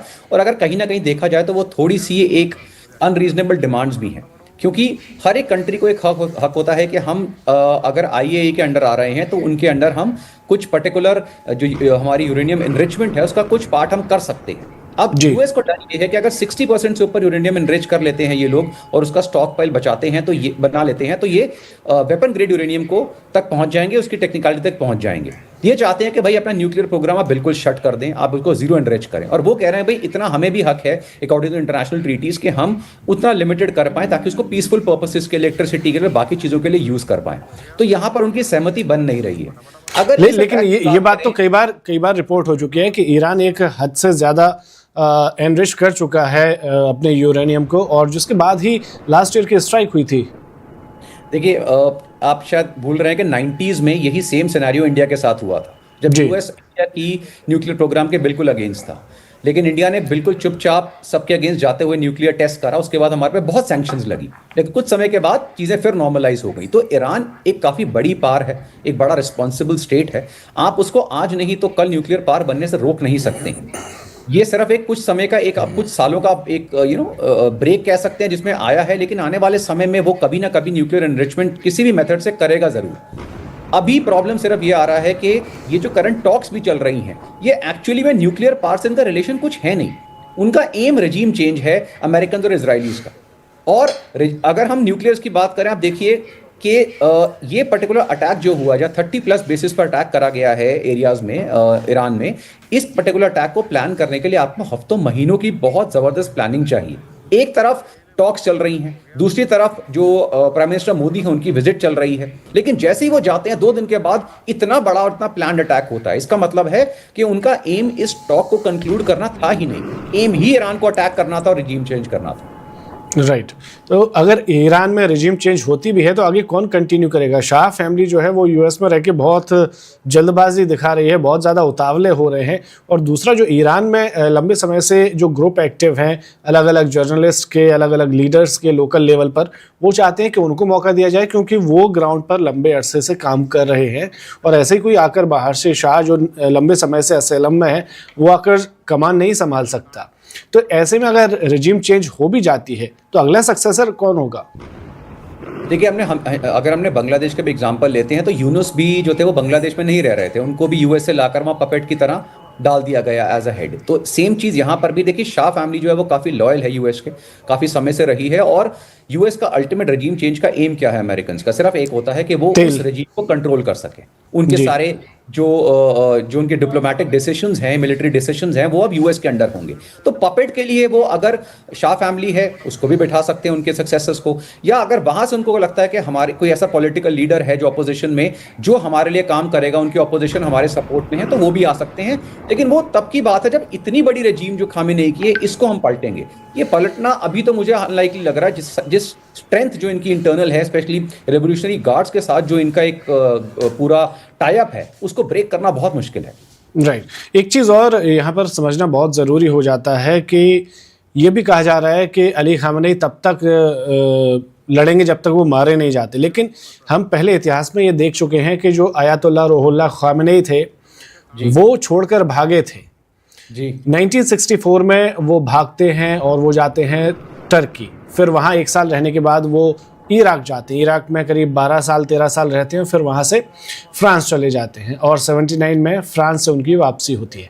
अब ये भागेंगे तो इनके पास ऑप्शन क्या है? रशिया है या फिर कोई और देश भी है जो इनका साथ दे सकता है? देखिए चाइना है, लेकिन चाइना जनरली इस तरह से असाइलम प्रोवाइड नहीं करता है, स्पेशली इतनी पॉलिटिकल पास को। उसके अलावा रशिया है जो इस समय कर सकती है, लेकिन वेदर वो भाग, सीरिया के असद भी वहीं पर हैं। एग्जैक्टली। तो वो कितना भाग पाएंगे? अगर भाग पाएंगे तो क्या उनकी उसके पीछे से रजीम चेंज होगी या सिर्फ उनको कुछ टेम्पररी समय के लिए भगाया जाएगा और उनका सक्सेसर आएगा? ये सारी चीजें अभी बोलना बहुत मुश्किल हो जाता है, स्पेशली इस पर्टिकुलर सिनेरियो में जो अभी चल रहा है, क्योंकि Iran is not weak as Venezuela या Bangladesh, it is a very strong country. उसके अंदर फुट्स ऑन ग्राउंड जब तक नहीं आएगा तो रजीम चेंज करना, जैसे भी हम बात कर रहे थे, खाली इंटेलिजेंस के बेसिस पे इतना आसान नहीं होगा। राइट। एक चीज़ और कि लंदन में जो आयतुल्लाह अली खामेनेई के बेटे हैं उनका बहुत सारा इन्वेस्टमेंट है, बंगले हैं, कुछ रियल एस्टेट में भी उनका इन्वेस्टमेंट है, तो क्या लंदन जा सकते हैं? लंदन अलाउ करेगा? यूके अलाउ करेगा? हम शायद मुश्तबा खामेनेई की बात कर रहे हैं, तो आंसर इज नो, क्योंकि बहुत सारे ऐसे रिजीम्स हैं जिन्होंने लंदन और वेस्टर्न कंट्रीज में इन्वेस्ट करा हुआ है, क्योंकि बहुत प्रॉफिटेबल मार्केट्स हैं। इनको पता है अपने देश में तो इनको कुछ मिलना नहीं है, तो ये दूसरे देशों में इन्वेस्ट करते रहते हैं, इनकी प्रॉपर्टीज होती हैं। लेकिन हम यहाँ पर अगर जियोपॉलिटिक्स की बात करें तो UK is an ally of US, तो कभी भी अलाउ नहीं करेगा, जैसे उन्होंने बांग्लादेश को अलाउ नहीं करा। वहां पर भी उनके बेटे ने ट्राई करा था कि मेरी मदर शेख हसीना यहाँ आ जाए, लेकिन उनको अलाउ नहीं करा गया। तो कोई चांस ही नहीं है कि ईरान में से कोई भी जाएगा, वो भी यूके में जाके सेटल होगा, बहुत मुश्किल है। तो ये पॉसिबल कहीं से नहीं लगता आपको? नहीं, ये पॉसिबिलिटी नहीं। अच्छा, इस बार जैसे B-2 बॉम्बर का अभी तक जिक्र नहीं हुआ है, लास्ट टाइम की एयर स्ट्राइक में उसको इस्तेमाल में लाया गया था और कहा गया था कि बहुत बड़ा डेंट दिया है, सालों पीछे न्यूक्लियर प्रोग्राम चला गया है, लेकिन फिर उसके कुछ दिन बाद पेंटागन की रिपोर्ट आती है जो बताती है कि सिर्फ 3 से 4 महीने न्यूक्लियर प्रोग्राम डिले हुआ है ईरान का, उससे ज़्यादा कोई असर नहीं हुआ है, जो कि वाकई में यूएस के लिए एक सेटबैक था। अब ये स्ट्राइक अगर होती है और ये बेनतीजा रहती है, मान लीजिए रिजिम भी चेंज नहीं हुई और जो टारगेट सेट किए हैं यूएस ने, इजराइल ने, वो भी अचीव नहीं हुए, तो क्या न्यूक्लियर प्रोग्राम 5-7 साल 10 साल पीछे जा सकता है? देखिए, अभी जब हम अटैक्स की अगर हम बात करें तो यूएस और इजराइल का जो इस समय मेन फोकस रहेगा अटैक्स का, वो रहेगा इनकी जो रडार इंस्टॉलेशंस हैं, इनके जो मिसाइल साइट्स हैं, इनके जो वेपन इंस्टॉलेशंस हैं या वेपन स्टोरेज हैं, उसके ऊपर इनका मेन अटैक का फोकस रहेगा। जो इनकी न्यूक्लियर एसेट्स वगैरह हैं उसके बारे में इनकी इंटेलिजेंस को काफ़ी हद तक का पता है कि उनका स्टेटस क्या चल रहा है, लेकिन इनको ये भी पता है कि अगर हम इनके न्यूक्लियर एसेट्स को अटैक करते भी हैं, लेकिन तो भी कुछ बहुत ज्यादा फर्क नहीं पड़ने वाला। जैसे उन्होंने पिछली बार देखा है कि कुछ समय के लिए वो कुछ सालों के लिए पीछे जाता है, फिर कुछ सालों के बाद दोबारा बिल्डअप कर देते हैं, तो ये फाइनल सोल्यूशन नहीं है। और अगर हर साल ऐसे ही चलता रहा कि हर 6-8 महीने साल में इजराइल अटैक करेगा, फिर काउंटर अटैक्स होंगे, उसके बाद दोबारा ये कुछ समय के लिए शांत हो जाएंगे, फिर पता लगेगा ईरान बिल्डअप कर रहा है, तो फाइनल सोल्यूशन क्या है जिसके बारे में बात हो रही है, वो रजीम चेंज है। तो इनका इस टाइम सारा फोकस यही है कि कुछ ऐसा करा जाए कि रजीम चेंज हो, ताकि एक लॉन्ग टर्म पीस जो है वो आ सके। अगर मान लीजिए शाह आते भी हैं वापस, तो क्या पहले जैसा 70s वाला ईरान देखने को मिल सकता है जो लिबरल है, जहां महिलाओं को आज़ादी है और कोई इतने ज़्यादा सैंक्शंस नहीं है, लिकर भी शुरू होती है, ये सारी चीज़ें क्या वापस देखने को मिल पाएंगी ईरान में? देखिए ये सबसे इसका आंसर इज एक्चुअली काफी हद तक, क्योंकि इससे पहले अगर आप जो रेडिकल इस्लामिक इस टाइम जो इनकी रजीम है, इससे पहले की आप देखें तो शाह के रिलेशन इसराइल के साथ, अमेरिका के साथ बहुत अच्छे थे। बहुत और अच्छे उस थे। समय कई सारे यहूदी उस टाइम पर इसराइल में रहते थे। बिल्कुल बिल्कुल। और उस समय जो ईरान था वो भी एक बहुत लिबरल स्टेट था। और अब जैसे रेडिकल इस्लामिक ये जो रेजीम आई है, आपने देखा पिछले साल महीनों में जो इनके स्टूडेंट्स ने रिवोल्ट करा, किस तरह से इन्होंने हजारों स्टूडेंट्स को, वो न्यूज़ बाहर भी नहीं आई लेकिन वर्ल्ड को पता लग गया, वीडियोस वगैरह लीक हुई कि हजारों लोगों को इन्होंने एलिमिनेट करा है वहां पर। तो प्रॉब्लम ये हो गई है कि अब इनकी जो अपनी पॉपुलेशन है ना, वो भी इनके रिजीम के अगेंस्ट टर्न हो गई। तो अगर कोई इंटरवीन करता है, जैसे यूएस जैसी सुपर पावर इंटरवीन करती है, इसराइल करता है, तो वो पूरी सपोर्ट देंगे कि इसको ओवरटर्न करा जाए, शाह जैसी लिबरल जो एक बॉडी है वो आए। जी, एक चीज़ और है कि रशिया ने हाल ही में इनके साथ जॉइंट मिलिट्री एक्सरसाइज की थी हॉर्मुज़ ऑफ स्ट्रेट के पास में, और कहा जा रहा है कि चाइना भी इनकी बैकिंग कर सकता है। क्या जैसे रशिया यूक्रेन वॉर में यूरोपियन कंट्रीज़ और यूएस ने यूक्रेन का साथ दिया, क्या ठीक वैसे ही रशिया और चाइना ईरान का साथ दे सकते हैं ताकि कहीं ना कहीं यूएस को नीचा दिखा सके? ये बहुत बढ़िया क्वेश्चन पूछा आपने, लेकिन इसमें हमारा जो ऑब्जेक्टिव है ना वो थोड़ा सा डिफर करता है। यूक्रेन जैसे रशिया वॉर में जो रशिया का ऑब्जेक्टिव है वो है, यूक्रेन में पहले तो था कि भाई आप नेटो ज्वाइन मत करिए अलायंस, सिंपल उनका ऑब्जेक्टिव था। ऑफ कोर्स वो खत्म हो गया। उसके बाद जो उनका ऑब्जेक्टिव है वो है मैक्सिमम टेरिटरी गेन करना। और अब भी पीस के लिए वो एक ही चीज मांग रहे हैं कि जितनी टेरिटरी हमने गेन करी है और ये सारी हमारे अंडर रहेगी आज के बाद, तभी हम वॉर को रोकेंगे। तो उनका ऑब्जेक्टिव बिल्कुल अलग है। यहां ऑब्जेक्टिव टेरिटरी गेन करना नहीं है, ना वो कर सकते हैं, ये पॉसिबल नहीं है। यहां पे ऑब्जेक्टिव्स यूएस के और इजराइल के बिल्कुल अलग है। हाँ, अगर आप कह रहे हैं कि चाइना और रशिया सपोर्ट कर सकते हैं, बिल्कुल कर सकते हैं, लेकिन हमने हर बार देखा है कि जब लड़ाई लड़ी जाती है, जो बहुत सीखने को भी मिला है इंडिया को भी, दो कंट्री जब लड़ाई लड़ती हैं वो अपने में ही लड़ती हैं, नुकसान उनका होता है। सपोर्ट चाहे दुनिया से मिले, लेकिन लड़ना उन दोनों कंट्रीज ने आपस में ही है। चाहे हम ऑपरेशन सिंदूर की बात करें, रशिया यूक्रेन की बात करें, और कोई भी आप वॉर देख लीजिए, अल्टीमेटली सपोर्ट मिलेगी इंटरनेशनल, वेपन से मिल सकती है, मिलिटरीली मिल सकती है, लेकिन लड़ना ईरान को ही पड़ेगा। अब यहाँ पे अब फॉर एग्जांपल यहाँ पे जो मैक्सिमम सपोर्ट इस समय हो सकती है ईरान की, वो रशिया और चाइना से वेपन्स की हो सकती है, मिसाइल्स की हो सकती है। रशिया इतनी हैवी सपोर्ट नहीं कर पाएगा क्योंकि रशिया ऑलरेडी काफी डिप्लीटेड है अपने वेपन स्टोरेज में। रही बात चाइना की, तो इमीडिएटली न्यू वेपन्स किसी कंट्री को देना इतना आसान नहीं होता, क्योंकि आपको उसके ऊपर महारत हासिल करनी होती है, आपको उसकी टेस्टिंग करनी होती है, उसको ऑपरेट करने का आपको एक्सपीरियंस चाहिए। तो ये, और पिछली बार भी हमने देखा जो जून में वॉर हुई थी वो 7-10 दिन में खत्म हो गई थी। तो अगर वो, हाँ एग्जैक्टली, तो इतने दिनों के लिए अगर आप कोई नए वेपन सिस्टम्स देते भी हैं तो वो इतने यूजफुल किसी कंट्री के लिए होते नहीं है। पिछली बार ये भी न्यूज आई थी कि ये न्यू जो है फाइटर एयरक्राफ्ट ले रहे हैं चाइना से, उसके ऊपर जो है ऑपरेट करना सीख रहे हैं, लेकिन उससे कोई फर्क नहीं पड़ेगा, क्योंकि आप जो F-35 जैसे टॉप फाइटर एयरक्राफ्ट के क्वालिफाइड पायलट्स हैं हजारों घंटों के, जिनको फ्लाइंग का वॉर एक्सपीरियंस है इतना ज्यादा, उनसे आप काउंटर नहीं कर सकते उन नए एयरक्राफ्ट को, स्पेशली उन पायलट्स की इतनी फ्लाइंग एक्सपीरियंस नहीं होता। तो न्यू वेपन सिस्टम्स को मिलना, उसको कितना समय लग रहा है, उन्हें ऑपरेट कौन कर रहा है, ये बहुत मैटर करता है। और चाइना किसी भी केस में डायरेक्टली एंगेज होना नहीं चाहेगा ऐसे सिचुएशन में। जी, एक और चीज़ है कि मिस्ट्रस्ट ईरान की जनता में कितना बड़ा इशू बन के सामने आया खामेनेई के इस टाइम पर जब जंग शुरू हो गई है, क्योंकि इसके ठीक पहले एक बड़ा प्रोटेस्ट होता है जिसमें करीब 5,000 लोग मारे जाते हैं। ऑफिशियल डेटा तो इसका कभी नहीं आया है और शायद आएगा भी नहीं, अगर रिजीम चेंज नहीं होती है तो शायद कभी नहीं आएगा। उसके पहले 2022 में महसा अमीनी केस हुआ था जिसमें महिला के खिलाफ बर्बरता हुई और जिसके बाद पूरी दुनिया में प्रदर्शन हुए, बुरके जलाए गए, बाल काटे गए कि महिलाओं का दमन बंद होना चाहिए। तो ये एक मिसट्रस्ट की लंबी जर्नी ईरान ने खुद तय की है। अब ये कितना बड़ा इशू ऐसे टाइम पर बन गया है जब आप जंग के मैदान में खड़े हैं और आपकी आधी आबादी आपके साथ नहीं है। देखिए, किसी भी जंग में जो किसी भी कंट्री को, रेजीम को चाहिए होता है, वो चाहिए पॉपुलेशन सपोर्ट। अगर उसकी पॉपुलेशन उसके अगेंस्ट टर्न होती है तो आज नहीं तो कल उसको गिव अप करना ही पड़ेगा। अब हम अगर पाकिस्तान की भी बात करते हैं तो उसकी पॉपुलेशन में भी इसी तरह का मिसट्रस्ट बढ़ता जा रहा है, बिकॉज इकोनॉमिकली कंट्री की हालत बहुत खराब है और दूसरी तरफ वो 3-4 फ्रंट ओपन कर चुके हैं लड़ाई के और वो सस्टेन नहीं कर पा रहे हैं। सेम चीज ईरान के साथ आती है। आपने यहाँ फ्रंट तो ओपन हो गया, लेकिन आपको अगर पॉपुलेशन सपोर्ट नहीं मिलेगा तो अगर आप सप्रेस भी करेंगे तो आप कितना कर लेंगे, क्योंकि एक तरफ से आप कंटिन्यूअस मैसिव अटैक्स जो हैं उनको काउंटर करेंगे, दूसरी तरफ से अगर आपके स्ट्रीट्स पे प्रोटेस्ट शुरू हो गए, वही लोग जिनको आपने एलिमिनेट करा है वो दोबारा राइजिंग होती है, तो आप दो जगह पे एंगेज नहीं कर पाएंगे। और उस केस में अगर जैसे मैंने बताया यूएस का सपोर्ट उस समय मिलता है एक स्मार्ट तरीके से, CIA मोसाद ये अपना रोल सही तरीके से उस समय प्ले करते हैं, तो रजीम चेंज बिल्कुल हो सकता है with population support and with opposition support. जी, एक और चीज़ है जो यहाँ पर मैं समझना चाहूँगा कि ईरान के पास बहुत सारी मिसाइल हैं, कुछ चाइना ने दी हैं, रशिया ने भी दी हैं, और कुछ वो दावा करता है कि उसने खुद डेवलप की हैं टाइम के साथ में।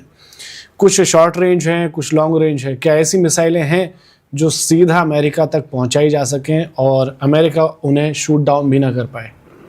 देखिए एज ऑफ नाउ तो नहीं है। द मैक्सिमम रेंज जो हमने देखी है इनकी मिसाइल्स की वो 300 किलोमीटर से लेकर अप टू 2000 किलोमीटर्स तक है, जिसमें अभी उन्होंने कुछ जो हाइपरसोनिक मिसाइल्स हैं फतह 1 और फतह 2 के नाम से उनकी हाइपरसोनिक मिसाइल्स हैं, उसकी भी रेंज अप्रॉक्सीमेटली 2000 किलोमीटर है। और उनके नंबर्स, हाइपरसोनिक के नंबर्स बहुत कम होते हैं, क्योंकि वर्ल्ड में बहुत कम कंट्रीज हैं जिनके पास एक्टिव हाइपरसोनिक मिसाइल्स हैं, और लार्ज अमाउंट में तो अभी किसी के पास भी नहीं है। Russia is one of the few countries, China है जिनके पास थोड़े अमाउंट में है। और बाकी जो इनकी मिसाइल्स हैं उनके लिए यूएस इजराइल दोनों के पास बहुत केपेबल डिफेंस सिस्टम्स हैं उनको काउंटर करने के लिए। देखिए सबसे वियर्ड चीज क्या होती है, अमेरिकन हमेशा सेफ रहते हैं। आप अमेरिकन पब्लिक को टेंशन में नहीं देखेंगे, ये कंट्रीज उनकी रीच से बहुत दूर है अमेरिका की, और अमेरिका ऑपरेट कर रही है सी। तो जो भी उनके एयर बेसेस हैं, मिलिट्री बेसेस हैं, उनके ऊपर तो ईरान टारगेट कर सकता है। कुछ कैजुअलिटीज भी हमें अभी देखने को मिली हैं। उनकी जो शिप्स हैं उनके ऊपर एंटी शिप मिसाइल से टारगेट कर सकता है जो ईरान के पास हैं, लेकिन उससे ऊपर कुछ नहीं। इसीलिए यूएस जो है वो जनरली ना एक कॉन्फिडेंस के साथ आता है, उसे पता है कि मेरी पॉपुलेशन सेफ है, ये कंट्री मेरे तक नहीं पहुंच सकती। ये इजराइल को टारगेट करेगी, उनके लोग अगर कैजुअलिटीज होती हैं तो अलग है। अमेरिकन जो है वो बिल्कुल सेफ है। जी, एक और चीज़ मैं जानना चाहूँगा कि अगर मान लीजिए जैसा आपने कहा है कि यूएस तक उनकी मिसाइल नहीं पहुँचेगी, लेकिन उनके बहुत नज़दीक USS लिंकन और USS जेराल्ड दोनों ही मौजूद हैं जी। इनमें से किसी एयरक्राफ्ट कैरियर को टारगेट कर सकता है ईरान? बिल्कुल बिल्कुल 100% कर सकता है और करेगा भी। उनके पास जो एंटी शिप मिसाइल्स हैं ईरान के पास, वो भी बहुत अच्छी मिसाइल्स हैं, लेकिन इसी तरह से जो अमेरिकन हैं उनके पास भी बहुत स्ट्रॉन्ग जो एयर डिफेंस सिस्टम्स हैं वो ऑलरेडी हैं। सो अगर हम बात करें Iron Dome, Iron Beam, Arrow and David Sling, ये सारे बहुत ज़बरदस्त इनके जो और प्रूवन एयर डिफेंस सिस्टम्स हैं। और लास्ट ईयर भी हमने देखा था कि जब अटैक्स हुए तो उससे पहले भी तो इजराइल के बाद भी सिमिलर डिफेंस सिस्टम्स हैं, वो कितना केपेबल है। ये जो थोड़े बहुत आप अटैक्स देख रहे हैं, ये क्या होता है, फॉर एग्जांपल मैंने 1 मिसाइल 2 मिसाइल छोड़ी, उन्हें काउंटर करना आसान होता है। लेकिन अगर मैंने बराज ऑफ मिसाइल छोड़ा, जिसे हम सैचुरेशन अटैक कहते हैं, मैंने 20 मिसाइल एक साथ छोड़ी, तो 1 या 2 मिसाइल जनरली पेनिट्रेट कर जाती, जो लास्ट ईयर माइक्रोसॉफ्ट के ऑफिस में को हिट की थी, और हॉस्पिटल को भी एक मिसाइल ने टारगेट किया था तेल अवीव में। जी, और अभी देखा, अभी भी जो बहरीन में अटैक हुआ है, यूएई में हुआ है इनका, तो वो मिसाइल जो है वो पेनिट्रेट करी हैं। ऐसा नहीं है कि उनके डिफेंस सिस्टम फेल कर गए हैं, लेकिन ये वर्ल्ड में हर जगह होता है कि आप 100% मिसाइल्स को हिट नहीं कर सकते। लेकिन अगर हम बात करें डायरेक्टली इनके एयरक्राफ्ट कैरियर जेराल्ड फोर्ड और लिंकन को हिट करने का, वो बहुत मुश्किल होता है, क्योंकि ये कभी भी जो स्ट्राइक ग्रुप होते हैं उनका सेंटर होता है एक एयरक्राफ्ट कैरियर, जिसके ऊपर बहुत सारे फाइटर्स होते हैं, एंटी एयरक्राफ्ट मिसाइल्स होती हैं, एंटी शिप मिसाइल्स होती हैं, और उसके अराउंड मल्टीपल तरह के कॉर्वेट्स और डिस्ट्रॉयर्स और सबमरीन्स चल रही होती हैं, जो उस एयरक्राफ्ट कैरियर को प्रोटेक्ट करती हैं। सबसे बड़ा एसेट वो कैरियर है जिसके ऊपर से एयरक्राफ्ट ऑपरेट करते हैं। उसके अराउंड कम से कम 20-25 शिप्स होंगी जो उसको प्रोटेक्ट करेंगी, सबमरीन्स होंगी। तो वो जब तक होती हैं, बहुत मुश्किल है कि कोई भी मिसाइल पेनिट्रेट करके उसको हिट करे। अच्छा, मतलब ऐसा नहीं है कि एक एयरक्राफ्ट कैरियर या USS लिंकन अकेला गया हुआ है, पूरी फ्लीट होती है। बिल्कुल बिल्कुल, कभी भी एयरक्राफ्ट कैरियर अगर वो समुद्र में उतरेगा तो पूरी की पूरी फ्लीट उतरती है। ऐसा नहीं है कि कभी भी एक एयरक्राफ्ट कैरियर अकेला कहीं जाता है। जी, तो इसको मतलब नहीं टारगेट किया जा सकता ईरान के द्वारा? नहीं है ईरान में उतनी कैपेबिलिटी? नहीं, टारगेट बिल्कुल करा जा सकता है, और हम ये भी नहीं कह रहे कि उसको हो सकता है नुकसान ना हो सकता है नुकसान हो। लेकिन जैसे मैंने बताया, आप सोचिए कि आपने 10 मिसाइल छोड़ी, लेट्स से आपने 20 मिसाइल छोड़ी और इजराइल की तरफ छोड़ी। इजराइल के पास उनके सिस्टम्स हैं जो उनके ऑन द ग्राउंड सिस्टम्स हैं, उससे वो उसको एयर डिफेंस सिस्टम से काउंटर करेगा। एक आध दो मिसाइल्स निकल गई। लेकिन आप सोचिए कि मैं आपके अराउंड 10 जो डिस्ट्रॉयर्स हैं उनको वो करूं, कॉर्वेट्स को प्लेस करूं, सबमरीन्स को प्लेस करूं, इन सबके ऊपर एयर डिफेंस सिस्टम्स लगे हैं, और उसके अलावा जो ये एयरक्राफ्ट कैरियर्स हैं उनके अपने एयर डिफेंस सिस्टम्स।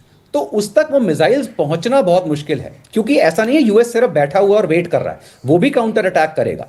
जिस जगह से मिसाइल्स आ रही हैं ये उनको पता लगा लेते हैं सैटेलाइट से कि इनकी जो मिसाइल साइट्स हैं वो कौन सी हैं, तो इमीडिएट काउंटर अटैक्स होते हैं उन साइट्स के ऊपर। इसीलिए जो हम बोलते हैं कि आशंका थोड़ी कम होती है, स्पेशली जब डिसबैलेंस होता है ना पावर का इतना ज्यादा, तब हम बात करते हैं इस चीज की। यानी कि मोटा माटी अगर इसका मतलब निकालें तो ये है कि अटैक होगा ये तय है, पर अटैक पहुंचेगा ये तय नहीं है, उसके परसेंटेज बहुत कम है। लेकिन अभी तक ये खबर नहीं आ रही है, जैसे कि देखा ईरान ने बहरीन को निशाना बनाया, जॉर्डन को निशाना बनाया, कुवैत कतर को निशाना बनाया, सऊदी को निशाना बनाया, रियाद में तक धमाके किए हैं, साथ ही दुबई तक उसकी मिसाइलें पहुंची हैं। लेकिन ये खबर नहीं आ रही है कि जो यूएस की वो फ्लीट है मिडिल ईस्ट के उस समंदर में, वहाँ पर अभी तक कोई अटैक हुआ है या नहीं, ये अभी तक पता नहीं चल पाया। अगर अटैक होता है तो क्या पॉसिबिलिटी है कि फ्लीट पीछे हटेगी? देखिए, फ्लीट की जो पोजीशनिंग होती है ना वो बहुत स्ट्रैटेजिक पोजीशनिंग होती है, और ऐसा नहीं है कि वो स्टैटिक होती है, उसकी वो मूव करती रहती है, और डिपेंडिंग ऑन कि उसका खतरा कितना है उनको ये पता लग जाता है कि भाई ईरान की जो पहुंच है हमारी एयरक्राफ्ट कैरियर से कितनी दूर तक उनकी मिसाइल्स फायर कर सकती हैं, तो हम उतना डिस्टेंस मेंटेन करेंगे। अगर पास आना है तो किस स्ट्रैटेजी से हम मूव करेंगे कि हमारा जो डैमेज हो या हमारा रिस्क हो वो मिनिमाइज हो। तो उसी तरह से फ्लीट जो है वो मूव करती रहती है, वो स्टेशनरी नहीं होती। जिन टारगेट्स को उन्होंने हिट करा है ये स्टेशनरी टारगेट्स हैं, इनमें से मोस्टली सिविलियन टारगेट्स नहीं है, ये यूएस फिफ्थ फ्लीट के ही बेसेस हैं जिनके ऊपर अभी ईरान ने टारगेट करा है, और ये स्टैटिक हैं। तो ऑब्वियसली जैसे मैंने बताया, अब आपने सैचुरेशन अटैक्स करे, बहुत सारी मिसाइल्स भेजी, तो उनके डिफेंस सिस्टम एक आध को काउंटर नहीं कर पाए और वहां पर वो मिसाइल्स हिट करी। जी, एक चीज़ और कि ये किसी भी तरह से इंटरनेशनल प्रेशर से ये वॉर रुक सकता है, क्योंकि यूरोपियन कंट्रीज़ ने बयान देना शुरू कर दिया है। पहला बयान आया है इमैनुअल मैक्रो की तरफ से, फ्रांस के राष्ट्रपति हैं। उन्होंने बोला है ये जंग ग्लोबल पीस के लिए अच्छी नहीं है। अब इस तरीके अभी तो खाली बयान आया है, लेकिन आगे क्या ऐसा हो सकता है कि यूएन में जाकर किसी तरह से ऐसी कोशिशें की जाएं कि ये वॉर रुक जाए? अगर मैं इमीडिएट उसकी बात करूं तो नहीं, इमीडिएट पॉसिबल नहीं है, क्योंकि ईरान जो है वो पूरी कोशिश करेगा, रिटेलिएशन बढ़ेगा, अभी आप देखेंगे काउंटर अटैक्स होंगे, अभी डैमेज जो है वो बढ़ेगा आने वाले समय में। जैसे मैंने बताया कि अगर कोई पॉलिटिकल गेम होती है जहां पर हम उनके रेजिम को टारगेट करते हैं, पॉपुलेशन को थोड़ा सा एक्साइट करते हैं कि वो उनके अगेंस्ट जाएं, तो हम इसका रुकने का एक स्टेप ले सकते हैं। लेकिन अभी अगले कम से कम 7 से 10 दिन तो आप देखेंगे ये जो काउंटर अटैक्स हैं इंक्रीज होने वाले हैं, इंटेंसिटी बढ़ेगी इसकी। जी, एक और चीज़ कि अमेरिका ने जो घेरा बनाया हुआ है ईरान के इर्द गिर्द, उसको आयरन रिंग का नाम दिया गया है। कोई पर्टिकुलर स्ट्रेटजी है या फिर जस्ट एक एयरक्राफ्ट कैरियर है या एक पूरी फ्लीट है जो ईरान को घेर रही है स्ट्रेटेजिक तौर पर? देखिए जब भी कोई अटैक होता है तो ऐसा नहीं है कि मैंने आज प्लान करा कि मैं ईरान पे अटैक करूंगा और कल मैंने 30 जगह पे अटैक कर दिया, ऐसा पॉसिबल नहीं है। अटैक से पहले महीनों तक एक प्रॉपर स्ट्रैटेजी डेवलप करी जाती है, डिस्कशंस होती हैं, उनके टॉप जनरल्स, उनके एयर मार्शल्स, उनके एडमिरल्स जो हैं वो एक टेबल पे बैठते हैं, साथ में इजराइल के सीनियर ऑफिसर्स हैं वो बैठते हैं, वो डेवलप करते हैं स्ट्रैटेजी के अगर हम अटैक करते हैं तो उनकी मेजर साइट्स क्या होंगी जहाँ पे उनको डैमेज होगा, हमारा एम क्या है, शॉर्ट टर्म ऑब्जेक्टिव क्या है, लॉन्ग टर्म क्या है, उनका जब काउंटर अटैक आएगा तो वो किस किस मिसाइल से कर सकते हैं, उनके पास क्या कैपेबिलिटी है, हम उसे कैसे काउंटर करेंगे, और उससे पहले हम किस तरह से उसको इस तरह सराउंड करें हर जगह से कि अगर वो करना भी चाहे तो मैक्सिमम जो उसके अटैक्स हैं वो फेल हो जाए। कैजुअलिटी रेट होते हैं ये हर एक कंट्री ऑलरेडी एक्सेप्ट करके चलती है, कभी भी 0-0 नहीं होता कि मैंने 100% अटैक करे वो सक्सेसफुल है और वो बिल्कुल नहीं करेंगे, ऐसा नहीं है। लेकिन उनका एम होता है मिनिमाइज करना। तो ये जो आप जिस रिंग की हम बात कर रहे हैं, ये रिंग फॉर्मेशन आज नहीं है, बहुत पहले से चल रही है। और ये जो इनके एयरक्राफ्ट, जो इनकी जो फिफ्थ फ्लीट है, 2 एयरक्राफ्ट कैरियर्स, इतने सारे डिस्ट्रॉयर्स, कॉर्वेट, सबमरीन, ये बहुत समय से स्ट्रेट ऑफ हॉर्मूज के आसपास पेट्रोलिंग करते रहते हैं। तो अगर ईरान चाहेगा भी तो ना तो वो नेवल ब्लॉकेड कर सकता है, क्योंकि इतनी बड़ी फ्लीट को वो टेक ऑन ही नहीं कर सकता। उसके अलावा इजराइल के पास अपने सिस्टम्स हैं, अमेरिकन की पूरी फाइटर फ्लीट्स, उनके पूरे सबमरीन और डिस्ट्रॉयर्स की फ्लीट वहां पे है। तो हर जगह से अच्छा, और फुट ऑन ग्राउंड हो ही नहीं सकते, ना अमेरिकन वहां पे पहुंचेंगे, ना ईरान जो है यहाँ पहुंच सकता है। तो ओनली अटैक जो पॉसिबल है वो नेवल और एयर अटैक्स हैं, और वो ऑलरेडी ऑन है। तो उसकी स्ट्रैटेजी और उनकी पूरी टैक्टिक्स जो है वो यूएस और इजराइल की रेडी है। जी, आम लोग भी इस जंग में उनकी भी मौत की खबरें आना शुरू हो गई हैं। ये कोलेटरल डैमेज था जिसका एक डर सभी को था, और हर जंग का ये भी एक चेहरा होता है जो हमने हिंदुस्तान पाकिस्तान युद्ध में भी देखा, रशिया यूक्रेन वॉर में भी देखा, और इज़राइल हमास के वॉर में भी देखा। आम लोग हमेशा इस चीज़ का नुकसान उठाते हैं। ईरान ने दावा किया है कि उसके यहाँ जो इजरायली स्ट्राइक हुई है, यूएस की स्ट्राइक हुई है, उसमें 40 से ज़्यादा स्टूडेंट्स मारे गए हैं। अब इस तरह की जब घटनाएं आती हैं, जैसे कि कई डिफेंस एक्सपर्ट बताते हैं कि सब कुछ ठीक चल रहा था पाकिस्तान में, सारी उनकी जो जनता है उनके अगेंस्ट जाने लगी थी, लेकिन जैसे उन्होंने एक जंग छेड़ी, पूरा माहौल बदल गया। सब पाकिस्तान आर्मी के पीछे खड़े हो गए, उनको सपोर्ट करने लगे, वहाँ की पब्लिक तुरंत इकट्ठी हो गई, आर्मी के फेवर में क्रिकेटर्स उतर आए। क्या इस तरह की घटनाएं वापस से नैरेटिव चेंज कर सकती हैं कि कम से कम हमारे वाले हमें इतनी बुरी तरह तो नहीं मार रहे थे, या हमारे वाले ज़्यादा बेटर हैं? क्या ये हो सकता है कि नैरेटिव चेंज हो और फिर से पब्लिक ओपिनियन बदल जाए?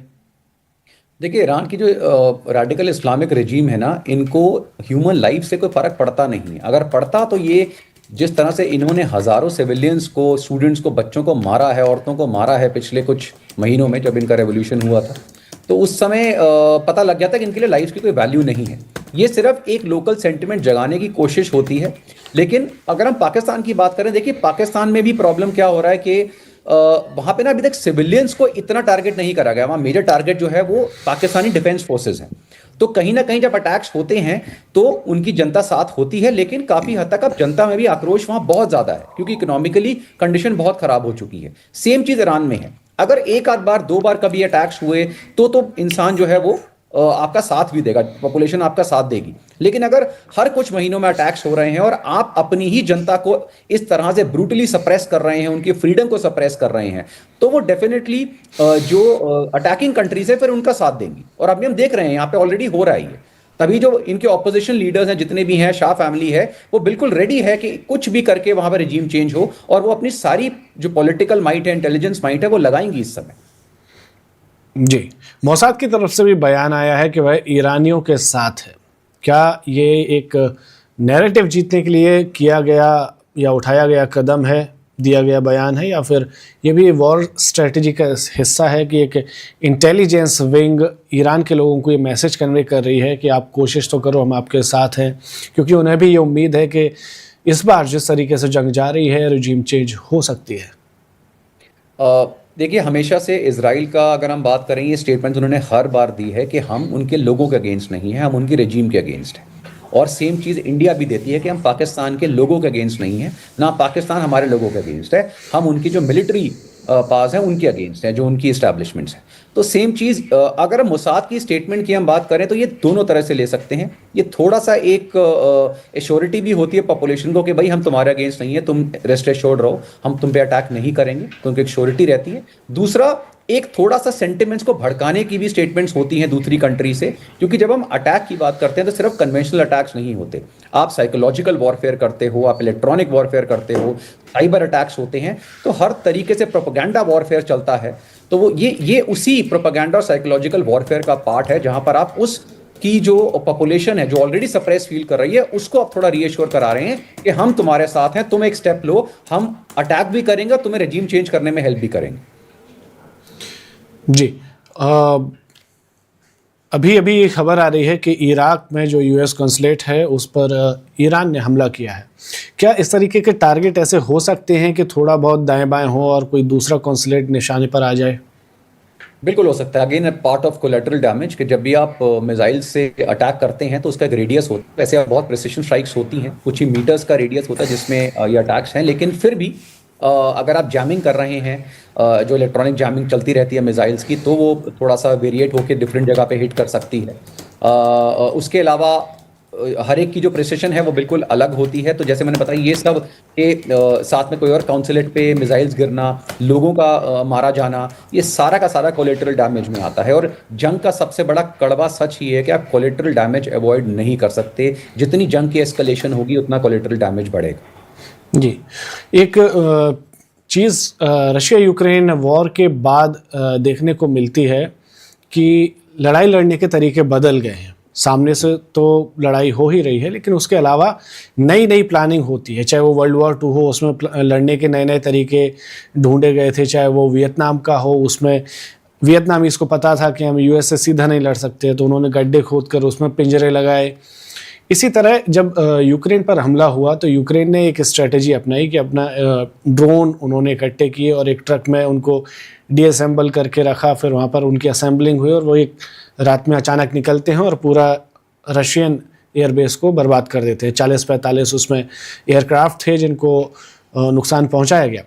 क्या इस वॉर में ऐसी स्ट्रेटजी ईरान की साइड से देखने को मिल सकती है? क्योंकि उनके पास लड़ने की कैसी कैपेबिलिटी है, इसको लेकर जानकारी बाहर नहीं है। आईआरजीसी लॉयल है, स्ट्रांग है, सारी बातें हैं, लेकिन वॉर स्ट्रेटजी में कैसी है, इसके उन्होंने पिछले लंबे टाइम से कोई उदाहरण नहीं दिए हैं कि हम सीधे नहीं टकरा सकते, लेकिन हम पीछे से अच्छा खासा चोट कर सकते हैं।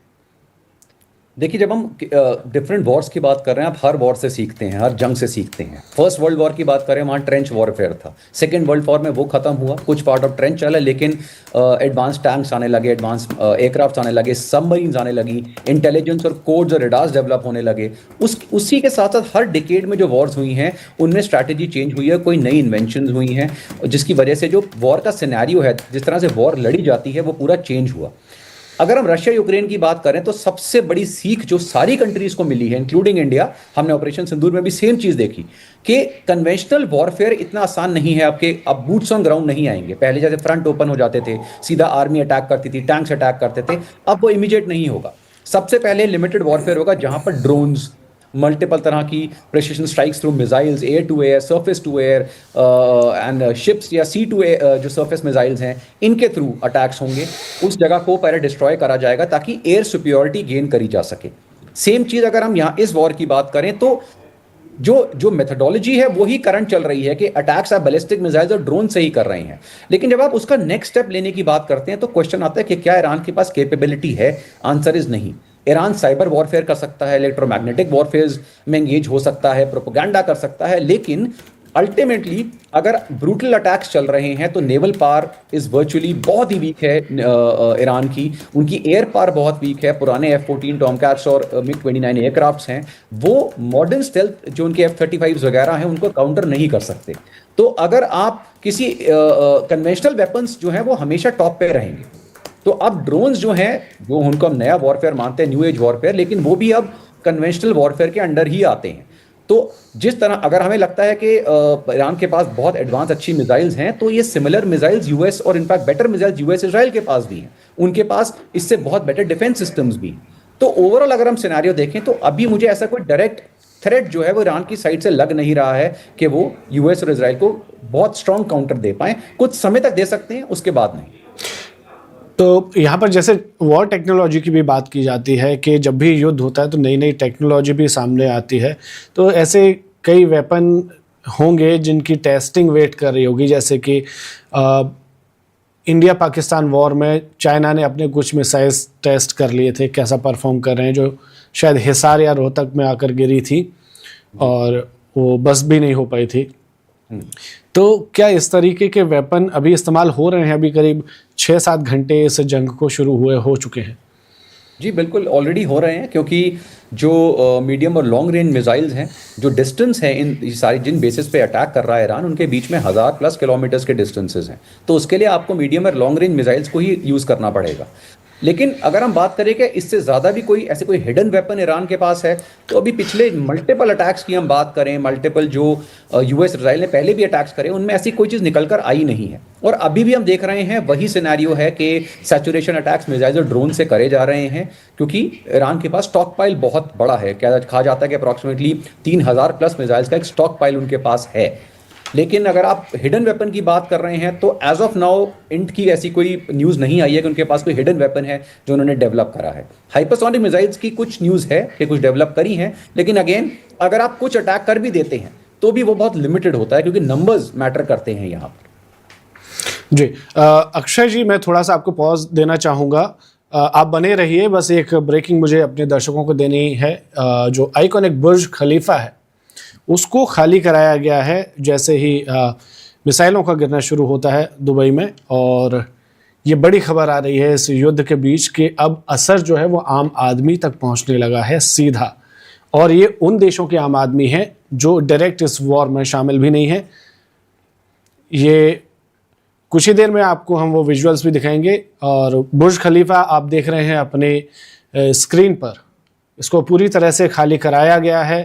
सारे अधिकारियों को वहाँ से जाने के लिए कहा गया है, जो भी लोग उसको देखने आए थे एज अ टूरिस्ट और जो भी उसमें काम करते हैं रहते हैं उनको भी खाली करने के लिए कहा गया है। ये शायद इतिहास में पहली बार हो रहा होगा बुर्ज खलीफा बनने के बाद कि उसको पूरी तरह से इस तरह खाली कराया गया है। ईरान ने कुछ मिसाइलें दुबई तक दागी हैं, इसकी खबर हमने आपको थोड़ी देर पहले बताई थी, और अब ये बड़ी खबर आ रही है। कई सारे स्कूल्स और कॉलेजेस को भी कहा गया है कि जब तक अगला आदेश ना हो तब तक खुल नहीं है। ये इजराइल में एक नोटिस सरकार ने दिया है। अक्षय जी, एक और चीज़ मैं समझना चाहता हूँ कि जैसे यूएस के पास CIA है, इजराइल के पास मोसाद और शिनबेट जैसी एजेंसियां हैं, ईरान के पास ऐसा कुछ है क्या जो जासूसों के जरिए दूसरे देशों में काम करता हो? देखिए, हर एक जो कंट्री होती है उसके पास अपनी अपनी जो इंटेलिजेंस एजेंसीज है वो हैं। जो ईरान के पास है वो इनकी जो मिनिस्ट्री ऑफ इंटेलिजेंस है उसके अंडर विवाक के नाम से वो है जिसे कहा जाता है। लेकिन अगर मैं उसे बोलूं कि क्या वो बहुत ज़्यादा केपेबल है, नहीं। मोसाद और CIA के पास जो रिसोर्सेज अवेलेबल हैं, जो उनकी एस्टैब्लिश स्ट्रेंथ है, जिस तरह से वो डीप घुस चुके हैं वर्ल्ड की हर कंट्री में, उनके जो एजेंट्स हैं, उस तरह से ईरान की जो इंटेलिजेंस है वो इतनी केपेबल नहीं है। इनके जो IRGC वगैरह जो इनके रेवोल्यूशनरी गार्ड्स हैं उनकी भी इंटेलिजेंस कोर है, लेकिन अगेन जैसे मैंने बताया CIA और मोसाद के सामने कुछ नहीं है। ये तो ये दूसरे देशों में इनका पेनिट्रेशन अगर मैं कहूँ तो जीरो है? नहीं, ऐसा नहीं है। डेफिनेटली इनके एजेंट्स हर जगह होंगे, लेकिन क्या होता है कि इंटेलिजेंस में पेनिट्रेशन बहुत मैटर करती है, और फंडिंग, उसके अलावा डिप्लोमेटिक रिलेशंस, बहुत सारी चीज़ें मैटर करती हैं। तो CIA जो है वो वर्ल्ड की सबसे पावरफुल एजेंसी क्यों मानी जाती है? क्योंकि उसको वो US की एजेंसी है, उसकी funding, unlimited amount of funding उसको होती है, एक से एक। देखिए, अगर फॉर एग्जांपल अगर इलेक्शन से लेकर ब्यूरोक्रेसी तक हर तरीके की फंडिंग उनको मिलती है।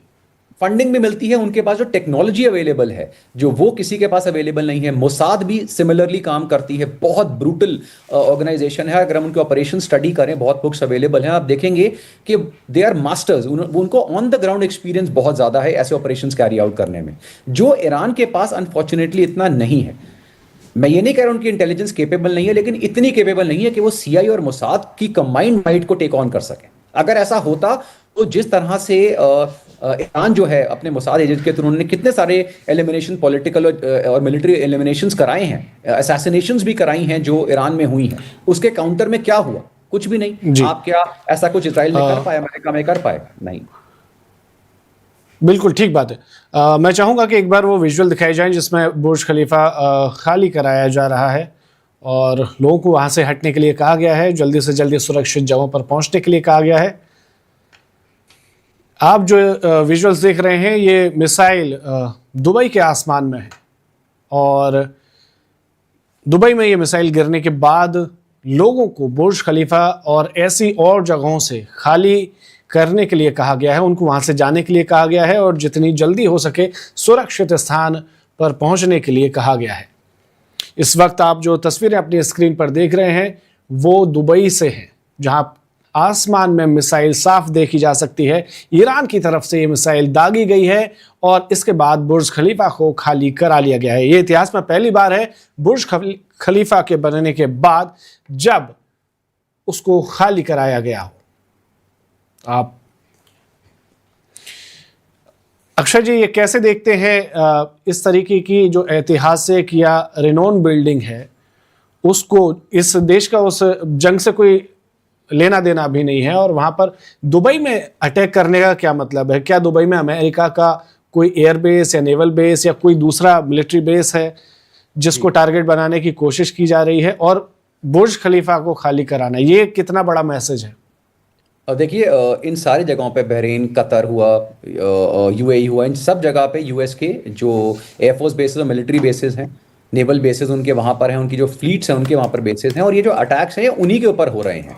लेकिन जैसे मैंने बताया, कोलेटरल डैमेज है कि जब आप बराज और मिसाइल सेंड करेंगे तो वो बिल्कुल किसी भी पॉपुलेशन ग्रुप को टारगेट हो सकती है अगर वो अपने टारगेट से हट जाती है। उसके अलावा देखिए, यूएई में सबसे बड़ा जो इस टाइम एक जिसे मैं बोलूंगा डर का माहौल, वो इसलिए भी होगा क्योंकि ये एक टूरिज्म बेस्ड कंट्री है। उनके लिए ये बहुत बड़ी एक पॉइंट हो जाता है कि उनकी कंट्री में जो सेफ्टी का एस्पेक्ट आता है, तो जो बाहर से टूरिस्ट आ रहे हैं उनको लगेगा कि भाई ये भी कंट्री जो है वो सेफ नहीं है। तो उस कंट्री के लिए जहां का पूरा इकोनॉमी टूरिज्म पे बेस्ड है, जब उसके ऊपर ऐसे अटैक्स होते हैं, उनकी आसमान में मिसाइलें देखने को मिलती हैं, तो आप सोचिए कि इंटरनेशनल टूरिस्ट के ऊपर क्या बीतेगी। तो आने वाले समय में आप देखेंगे इनका टूरिज्म ही हिट होगा, और ये वो नहीं चाहेंगे। तो इसलिए जो इनकी जो रजीम है, जो जो यूएई हुआ या जो कतर हुआ, बहरीन हुआ, ये भी कोशिश करेंगे ईरान को पूरी तरह से अपोज करने का और यूएस को सपोर्ट करने का, जो वो शुरू से कर रहे हैं। वो वैसे भी यूएस के बहुत स्ट्रांग एलाइज हैं। जी, लेकिन इसमें अगर ईरान की तरफ से देखा जाए तो ऐसा क्या मोटिव रहा होगा कि दुबई को निशाना बनाया जाए या रियाद को निशाना बनाया जाए? Psychological warfare, very clear psychological warfare, कि जब आप यूएस को टारगेट करने का मत देखिए, अभी हमने डिस्कस करा, आप यूएस को टारगेट नहीं कर सकते। यूएस को टारगेट आप कहाँ करेंगे? कंट्री तक आप पहुंच ही नहीं सकते, आपके पास कोई मीन्स ही नहीं। Only thing you can target is उनकी जो फ्लीट है, और फ्लीट को टारगेट करने से जो उनकी जो साइकोलॉजिकल एक मैसेज है वो नहीं जाएगा। उनको पता है फ्लीट को भी नुकसान बहुत कम होगा, वो हमें काउंटर करेंगे। लेकिन अगर आप उनके एलाइज को टारगेट करते हैं, अपनी जो मुस्लिम कंट्रीज हैं बाकी उनके एलाइज उनको टारगेट करते हैं, तो एक बहुत साइकोलॉजिकल मैसेज जाता है कि हम उन सब कंट्रीज के अगेंस्ट हैं जो यूएस और इजराइल को सपोर्ट कर रही हैं। और ये मैसेज उन्होंने पहले भी दिया है, कोशिश करी है, लास्ट वाले अटैक्स में भी सिमिलर अटैक्स हुए थे, लेकिन इस बार उन्होंने स्टार्ट ही वहां से करा है कि सीधा यूएस बेसिस को इन कंट्रीज में हिट करा जाए, ये दिखाने के लिए कि हम अब सारी कंट्रीज पे अटैक कर सकते हैं, तो आप बेटर उनके एलाई मत रहिए। लेकिन आपको ये नहीं लगता है कि ये एक बहुत ही गलत मूव है ईरान का? क्योंकि सऊदी, यूएई, कतर, कुवैत, इन लोगों ने, ये वो देश हैं जिन्होंने बोला था कि हम अमेरिका को अपनी ज़मीन का इस्तेमाल ईरान के खिलाफ युद्ध लड़ने के लिए नहीं करने देंगे, और इन जो मिलिट्री बेस हैं इन कंट्रीज़ में, उनसे पहले मिसाइल नहीं दागे गए थे ईरान पर। जी देखिए, क्या होता है कि एक होता है कि हम ईरान के अगेंस्ट यूज़ नहीं करने देंगे, एक स्टेटमेंट है, लेकिन अभी भी क्या वो बेस ईरान के अगेंस्ट यूज़ हो रहे हैं? तो आंसर इज डायरेक्टली नहीं हो रहे हैं, लेकिन वहाँ पे उनकी प्रेजेंस ऑलरेडी है। आप उन बेसिस को नहीं हटा सकते, बिकॉज अगर आप एलाइज हैं, आप बहुत सारी चीज़ों में यूएस के ऊपर डिपेंडेंट है। यूएस की सैंक्शंस आप पे इमीडिएट लग जाती हैं अगर आपने कुछ भी उनके अगेंस्ट करा। तो कहने को आप स्टेटमेंट जरूर देंगे कि हम यूज़ नहीं करने देंगे, लेकिन अब देखिए, अब एक बहुत लेजिटिमेट आंसर आ गया। फर्स्ट अटैक ईरान ने करा, ईरान के पास ऑप्शन ही कोई नहीं है आज के समय में। अगर यूएस को अटैक करना है और दिखाना है दुनिया को कि हम सब पे कर सकते हैं, एलाइज पे कर सकते हैं, तो उनको यही, this was the first strategy. उन्होंने लास्ट टाइम ये स्ट्रैटेजी नहीं इमीडिएट अपनाई थी, पहले उन्होंने इजराइल पे अटैक करा था, अब उन्होंने सीधा एलाइज के ऊपर अटैक करना शुरू करा है। लेकिन क्या अब जो एलाइज हैं वो अपनी स्टेटमेंट पे कायम रहेंगे? बिल्कुल भी नहीं, क्योंकि अब उनके पास भी कोई ऑप्शन नहीं है। अपनी कंट्री को प्रोटेक्ट करने के लिए, अपनी कंट्री की सॉवरेनिटी को प्रोटेक्ट करने के लिए, लोगों को बचाने के लिए वो यूएस को पूरा का पूरा सपोर्ट देंगे, और लास्ट टाइम भी दिया था जॉर्डन एयरफोर्स वगैरह ने, और इस बार भी देंगे। जी, मुझे इसका फ़ायदा नज़र नहीं आता कि आप कहीं और निशाना साधें रादर देन जिससे आपकी डायरेक्ट लड़ाई है। आप टारगेट कर सकते हैं यूएसएस गेराल्ड को, यूएसएस अब्राहम लिंकन को, इजराइल को, लेकिन ये तो वो देश है ना जिन्होंने अपनी ज़मीन इस्तेमाल करने के लिए आपको नहीं, अमेरिका को मना किया कि आप मिलिट्री बेस रखिए, वो हटाए भी नहीं जा सकती। ये बात आई एम श्योर कि ईरान भी समझता होगा कि अगर कोई किसी का एलाय है तो रातों रात तो ये पॉसिबल नहीं है, खास करके उनकी दोस्ती अगर अच्छी है तो वो रखेंगे। अब मान लीजिए यहाँ पर भारत में अगर अमेरिका का कोई मिलिट्री बेस है या कोई कंसुलेट है तो उसको निशाना बनाता है ईरान, तो ये कितना गलत है? देखिए, जब हम वॉर में बात करते हैं गलत और सही की, तो जब तक एक इक्वल लेवल पर वॉर चल रही होती है कि हमें दिख रहा है दोनों पार्ट जो हैं वो बराबर हैं, तब तक तो हम ये बात कर सकते हैं कि हाँ अभी तक चीज़ें ठीक हैं। लेकिन जब वॉर एस्केलेट होती है और हमें लगता है कि हमें पता है कि भाई एक साइड जो है वो बहुत वीक है, उसके पास ऑप्शंस बहुत कम है, तो वो अपनी जितनी अवेलेबल ऑप्शंस हैं उन सबको फिर वो अवेल करता है। देखिए रशिया यूक्रेन में क्या हुआ, रशिया ने शुरू में कभी यूक्रेन के सिविलियंस को टारगेट नहीं करा, लेकिन जब उनको पता लगा कि इतने साल हो गए हैं, वो सिर्फ यूक्रेन से नहीं लड़ रहे, वो पूरे यूरोप से लड़ रहे हैं, पूरे अमेरिका से लड़ रहे हैं, तब उन्होंने जब टारगेट्स करे तो उसमें हजारों लाखों लोग मरने लगे जिसमें सिविलियंस इन्वॉल्व थे। और सेम चीज यूक्रेन ने करी। तो जब वॉर एस्केलेट होती है तब सिनेरियो बहुत चेंज होता है, प्लस पावर डिफरेंस बहुत ज्यादा है। जैसे मैंने बताया कि इस समय एक साइकोलॉजिकल जो एक वॉरफेयर है उसको एक डर का माहौल क्रिएट करने के लिए ईरान के पास ये बेस्ट ऑप्शंस है कि वो यूएस के बेसिस जो उनके एलाइड कंट्रीज हैं उनमें टारगेट करें। जी, एक और सवाल मैं बस जाते जाते आपसे पूछना चाहूंगा कि क्या ईरान के पास कोई छोटा मोटा केमिकल वेपन है जिसका वो इस्तेमाल कर सकता है? क्या ये लड़ाई इस मोड़ पर पहुंच सकती है कि इनमें इन्वॉल्व कोई भी देश केमिकल वेपन का इस्तेमाल कर सकता है, छोटे लेवल पर या बड़े लेवल पर? देखिए, हम केमिकल वेपन का इस्तेमाल करते हैं जनरली पॉपुलेशंस के ऊपर कि या तो हमारी फॉर एग्जांपल मेरे मैन ऑन ग्राउंड एक जगह पे हैं जहाँ पे मेरी रेजिमेंटल सेंटर्स हैं, बहुत बड़े बड़े बेसेस हैं, वहाँ पे मुझे बहुत सारे लोगों को टारगेट करना है, तो मेरे पास अच्छे खासे वेपन्स हैं, उनसे मैं इजीली टारगेट कर सकता हूँ। केमिकल वेपन्स या बायोलॉजिकल वेपन्स का यूज जनरली फोर्सेस के अगेंस्ट डायरेक्टली करने का लॉजिक भी नहीं बनता। उनके पास हैं, ऐसी कोई न्यूज़ नहीं है, कुछ हिडन अगर सीक्रेटिव है भी और वो ऐसा करता है तो इससे दो चीज़ें बहुत बड़ी होंगी। पहले तो वो किसको टारगेट करेगा, वो सिर्फ पॉपुलेशन को ही इन चीज़ों से टारगेट करते हैं, जो वो आई एम श्योर वो ऐसा नहीं करेंगे। सेकेंड, अगर वो ऐसा करते हैं तो ये वॉर एक बहुत डर्टी टर्न ले लेगी। उसके बाद फिर यूएस और इजराइल के पास कोई बहाना नहीं रह जाएगा कि हम भी कोलेटरल डैमेज में इनकी पॉपुलेशन को टारगेट ना करें। तो ये जो इतना जब वॉर इस लेवल पे पहुंच जाती है फिर जैसे बोला जाता है ना वॉर में कि सब कुछ जायज़ है, वो वाली सिचुएशन आ जाती है। जी, इन देशों में जहां पर भी हमले हो रहे हैं उन देशों में 7-8 देशों में भारत की भी एम्बेसीज हैं, भारत के भी कॉन्सुलेट्स हैं।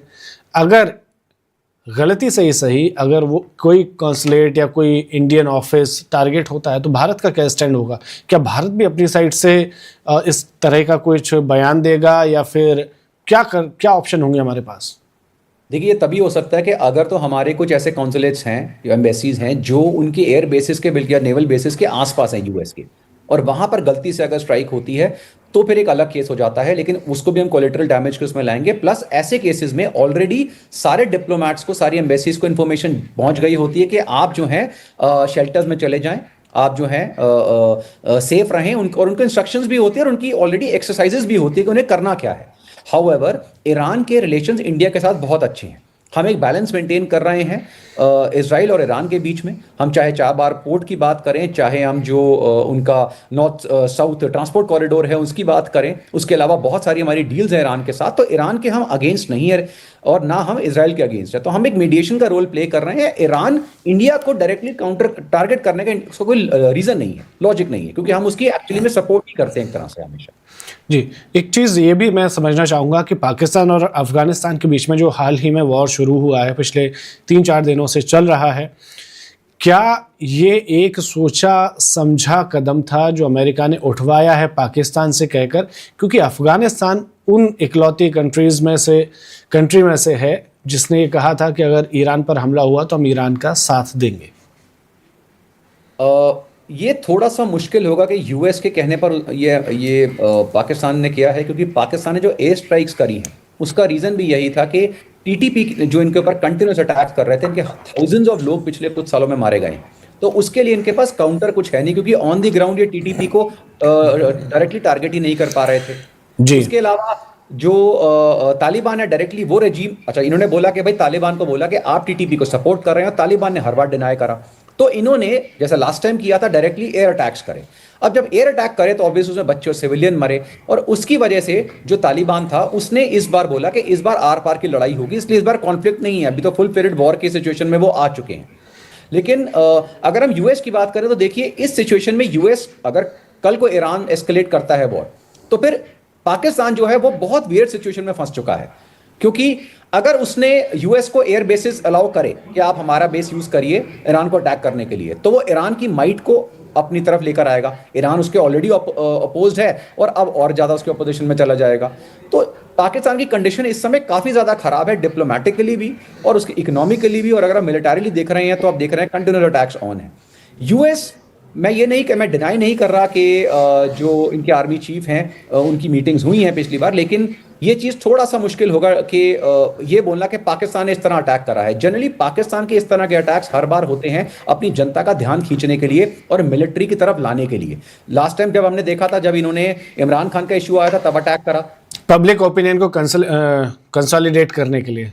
बिल्कुल सेम चीज अभी है कि जब जब पाकिस्तान की कंडीशन खराब होने लगती है, इनके ऊपर प्रॉब्लम्स आती हैं, ये कहीं ना कहीं ऐसी कुछ छेड़खानी करते हैं जिससे लोगों की जो सेंटिमेंट्स हैं वो आर्मी की तरफ, फोर्सेस की तरफ जाग जाए। तो ये इसलिए करा है, इनका मेन ये रीजन ये है।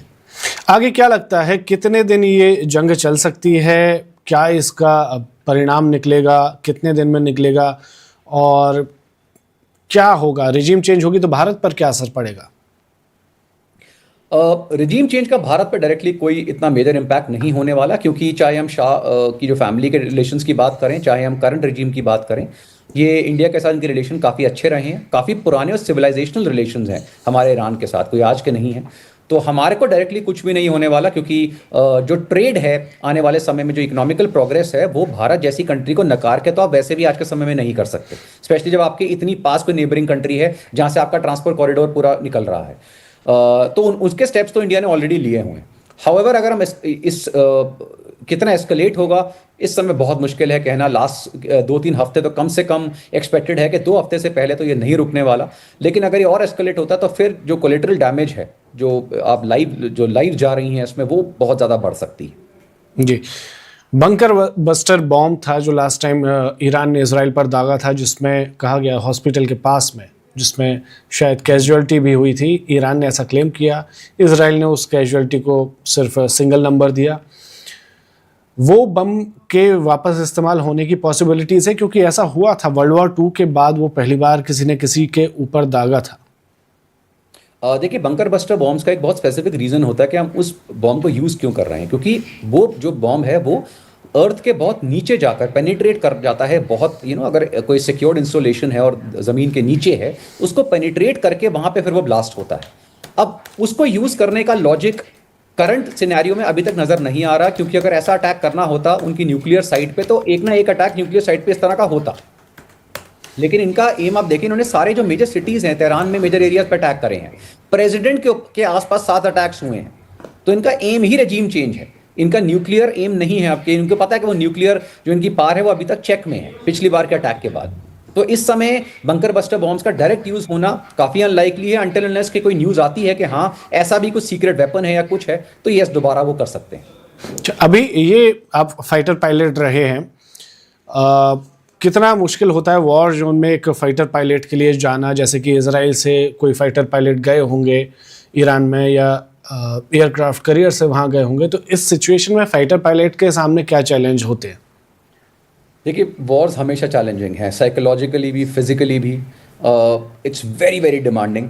और ऊपर से ऐसे नहीं कोई भी जा सकता किसी भी वॉर में। अगर आप कोई, जैसे मैं ट्रांसपोर्ट पायलट था, I was not a fighter pilot, लेकिन अगर ट्रांसपोर्ट पायलट भी हैं, फाइटर हैं, चॉपर्स हैं, इनकी लाइव्स हमेशा स्टेक पे रहती हैं इस ऐसी सिचुएशंस में। लेकिन ये जो पायलट्स होते हैं ये काफ़ी केपेबल होते हैं। तो अगर हम जैसे F-35s की बात करें, F-16s की बात करें, कि F-18s, F-15s हैं, F-22 रैप्टर्स हैं, इनके सारे पायलट जो इस वॉर में कभी भी एंगेज करते हैं, उनके पास हज़ारों घंटों का फ्लाइंग एक्सपीरियंस होता है, कॉम्बैट एक्सपीरियंस होता है। तो वही लोग इस तरह के मिशन में भेजे जाते हैं। क्या इसमें एयरक्राफ्ट डाउन हो सकते हैं? बिल्कुल होते हैं, कैजुअलिटीज़ भी होती है, लेकिन देन जो सोल्जर्स की ट्रेनिंग है वो इसीलिए करी जाती है क्योंकि उन्हें पता है कि भाई हमारी लाइफ जो है वो स्टेक पे रहेंगी। This is part of the job. Thank you so much Akshay ji, squadron leader Akshay ji, हमें ज्वाइन करने के लिए और बहुत सारे सवालों के जवाब देने के लिए। थैंक यू जी। तो ये इस वक्त की बड़ी खबर थी। ईरान, इजराइल और अमेरिका के बीच में एक फुल फ्लेज वॉर चल गया है, शुरू हो गया है, और दोनों ही देश, तीनों ही देश एक दूसरे पर काफ़ी मिसाइलें दाग रहे हैं, कैजुअलिटीज़ भी हो रही हैं। बड़ी दुर्भाग्य की बात है कि आम आदमी हर बार जंग का शिकार बनता है, जो इस बार भी बन रहा है। इसके नतीजे क्या होंगे ये वक्त तय करेगा, लेकिन एक्सपर्ट्स ऐसा मानते हैं कि कहीं ना कहीं ईरान में रिजीम चेंज हो सकती है। फिलहाल हमारे पास बहरीन से एक रिपोर्ट आई है, वो आपको दिखाते हैं। Were you guys told anything from the embassy there to how to, either to vacate the country or to stay indoors? What was the message there? There was an advisory from the Embassy of India to keep calm and remain at indoors to the best to the extent possible. And there was nothing else. They have requested us to keep away from hazardous zones. That's all, to keep indoors as far as possible. Okay. Okay. What is the message that you would like to give to your family members back here in India and also to the world? Because you are also at the center of action, and more action could be coming in from Iranian side. Unfortunate though. But what would be your message?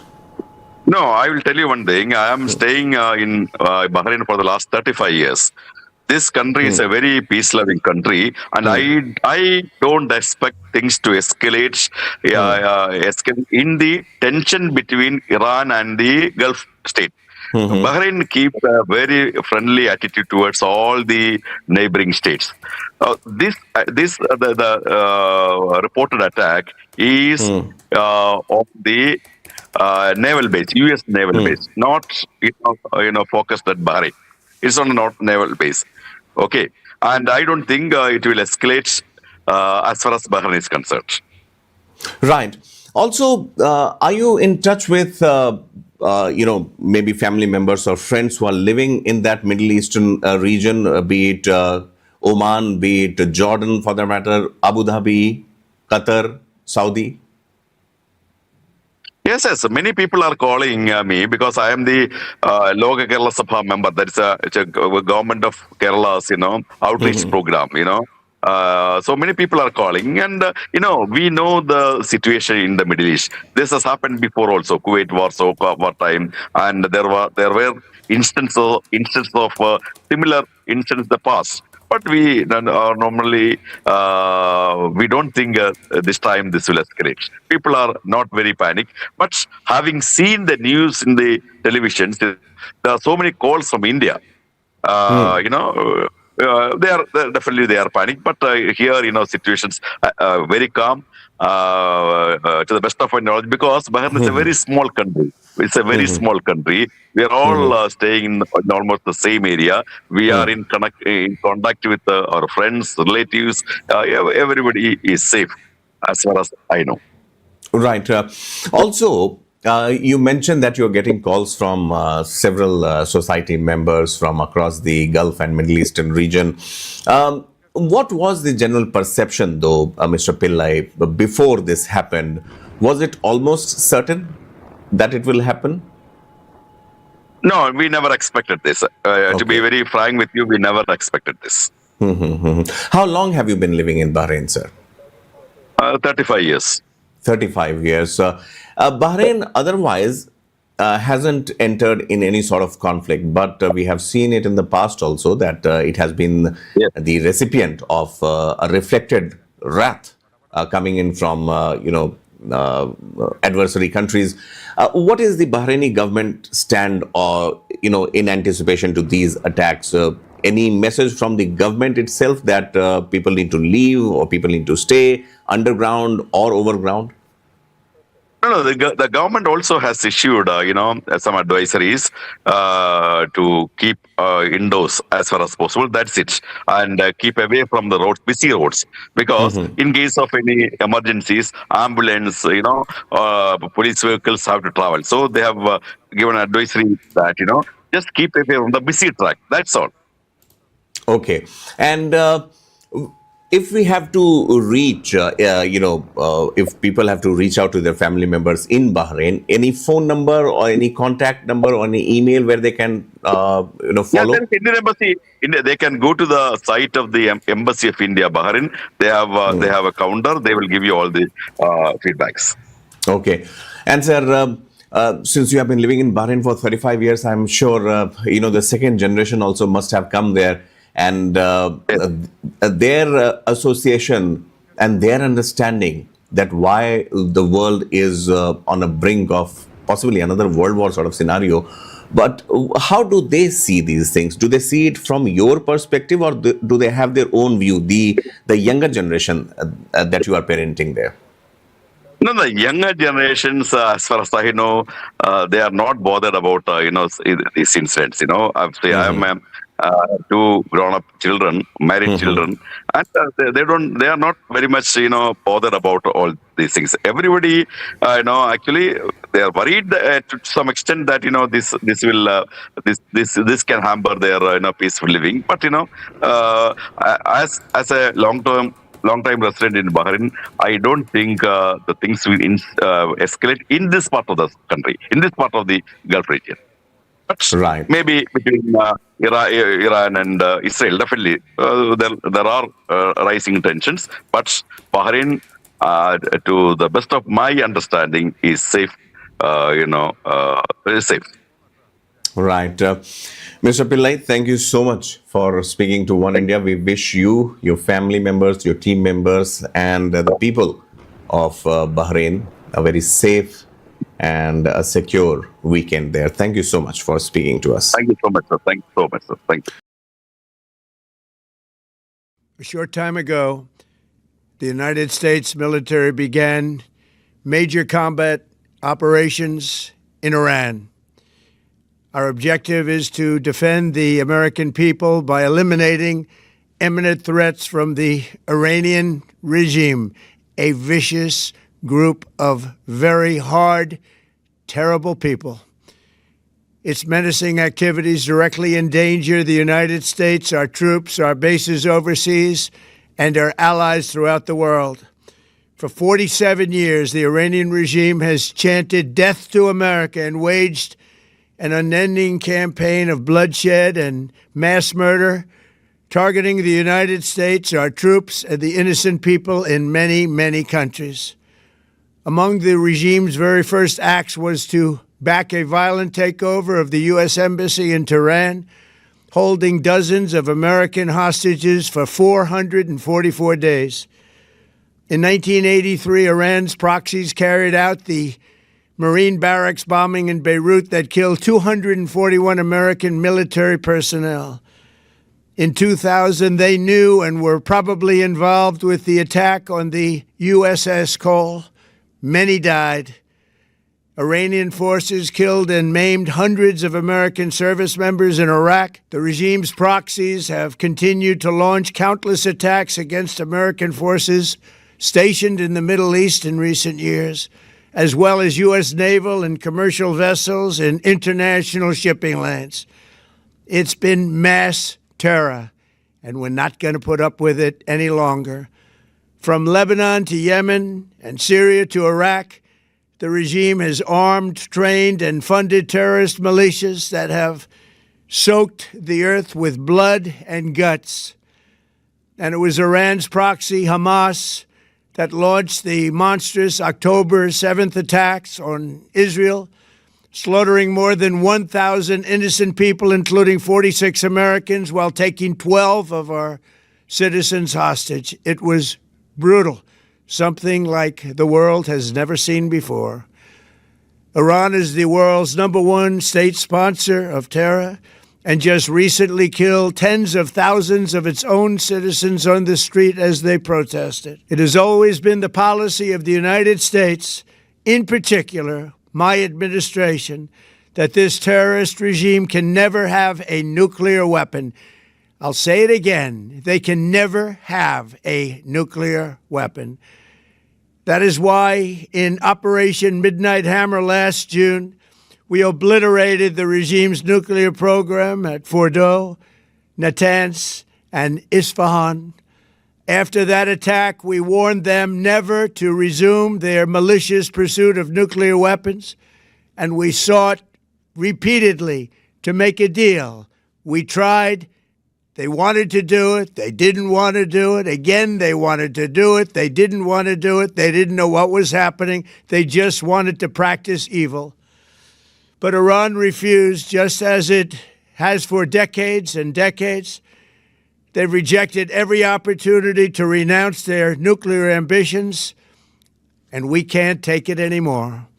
Instead, they attempted to rebuild their nuclear program and to continue developing long-range missiles that can now threaten our very good friends and allies in Europe, our troops stationed overseas, and could soon reach the American homeland. Just imagine how emboldened this regime would be if they ever had and actually were armed with nuclear weapons as a means to deliver their message.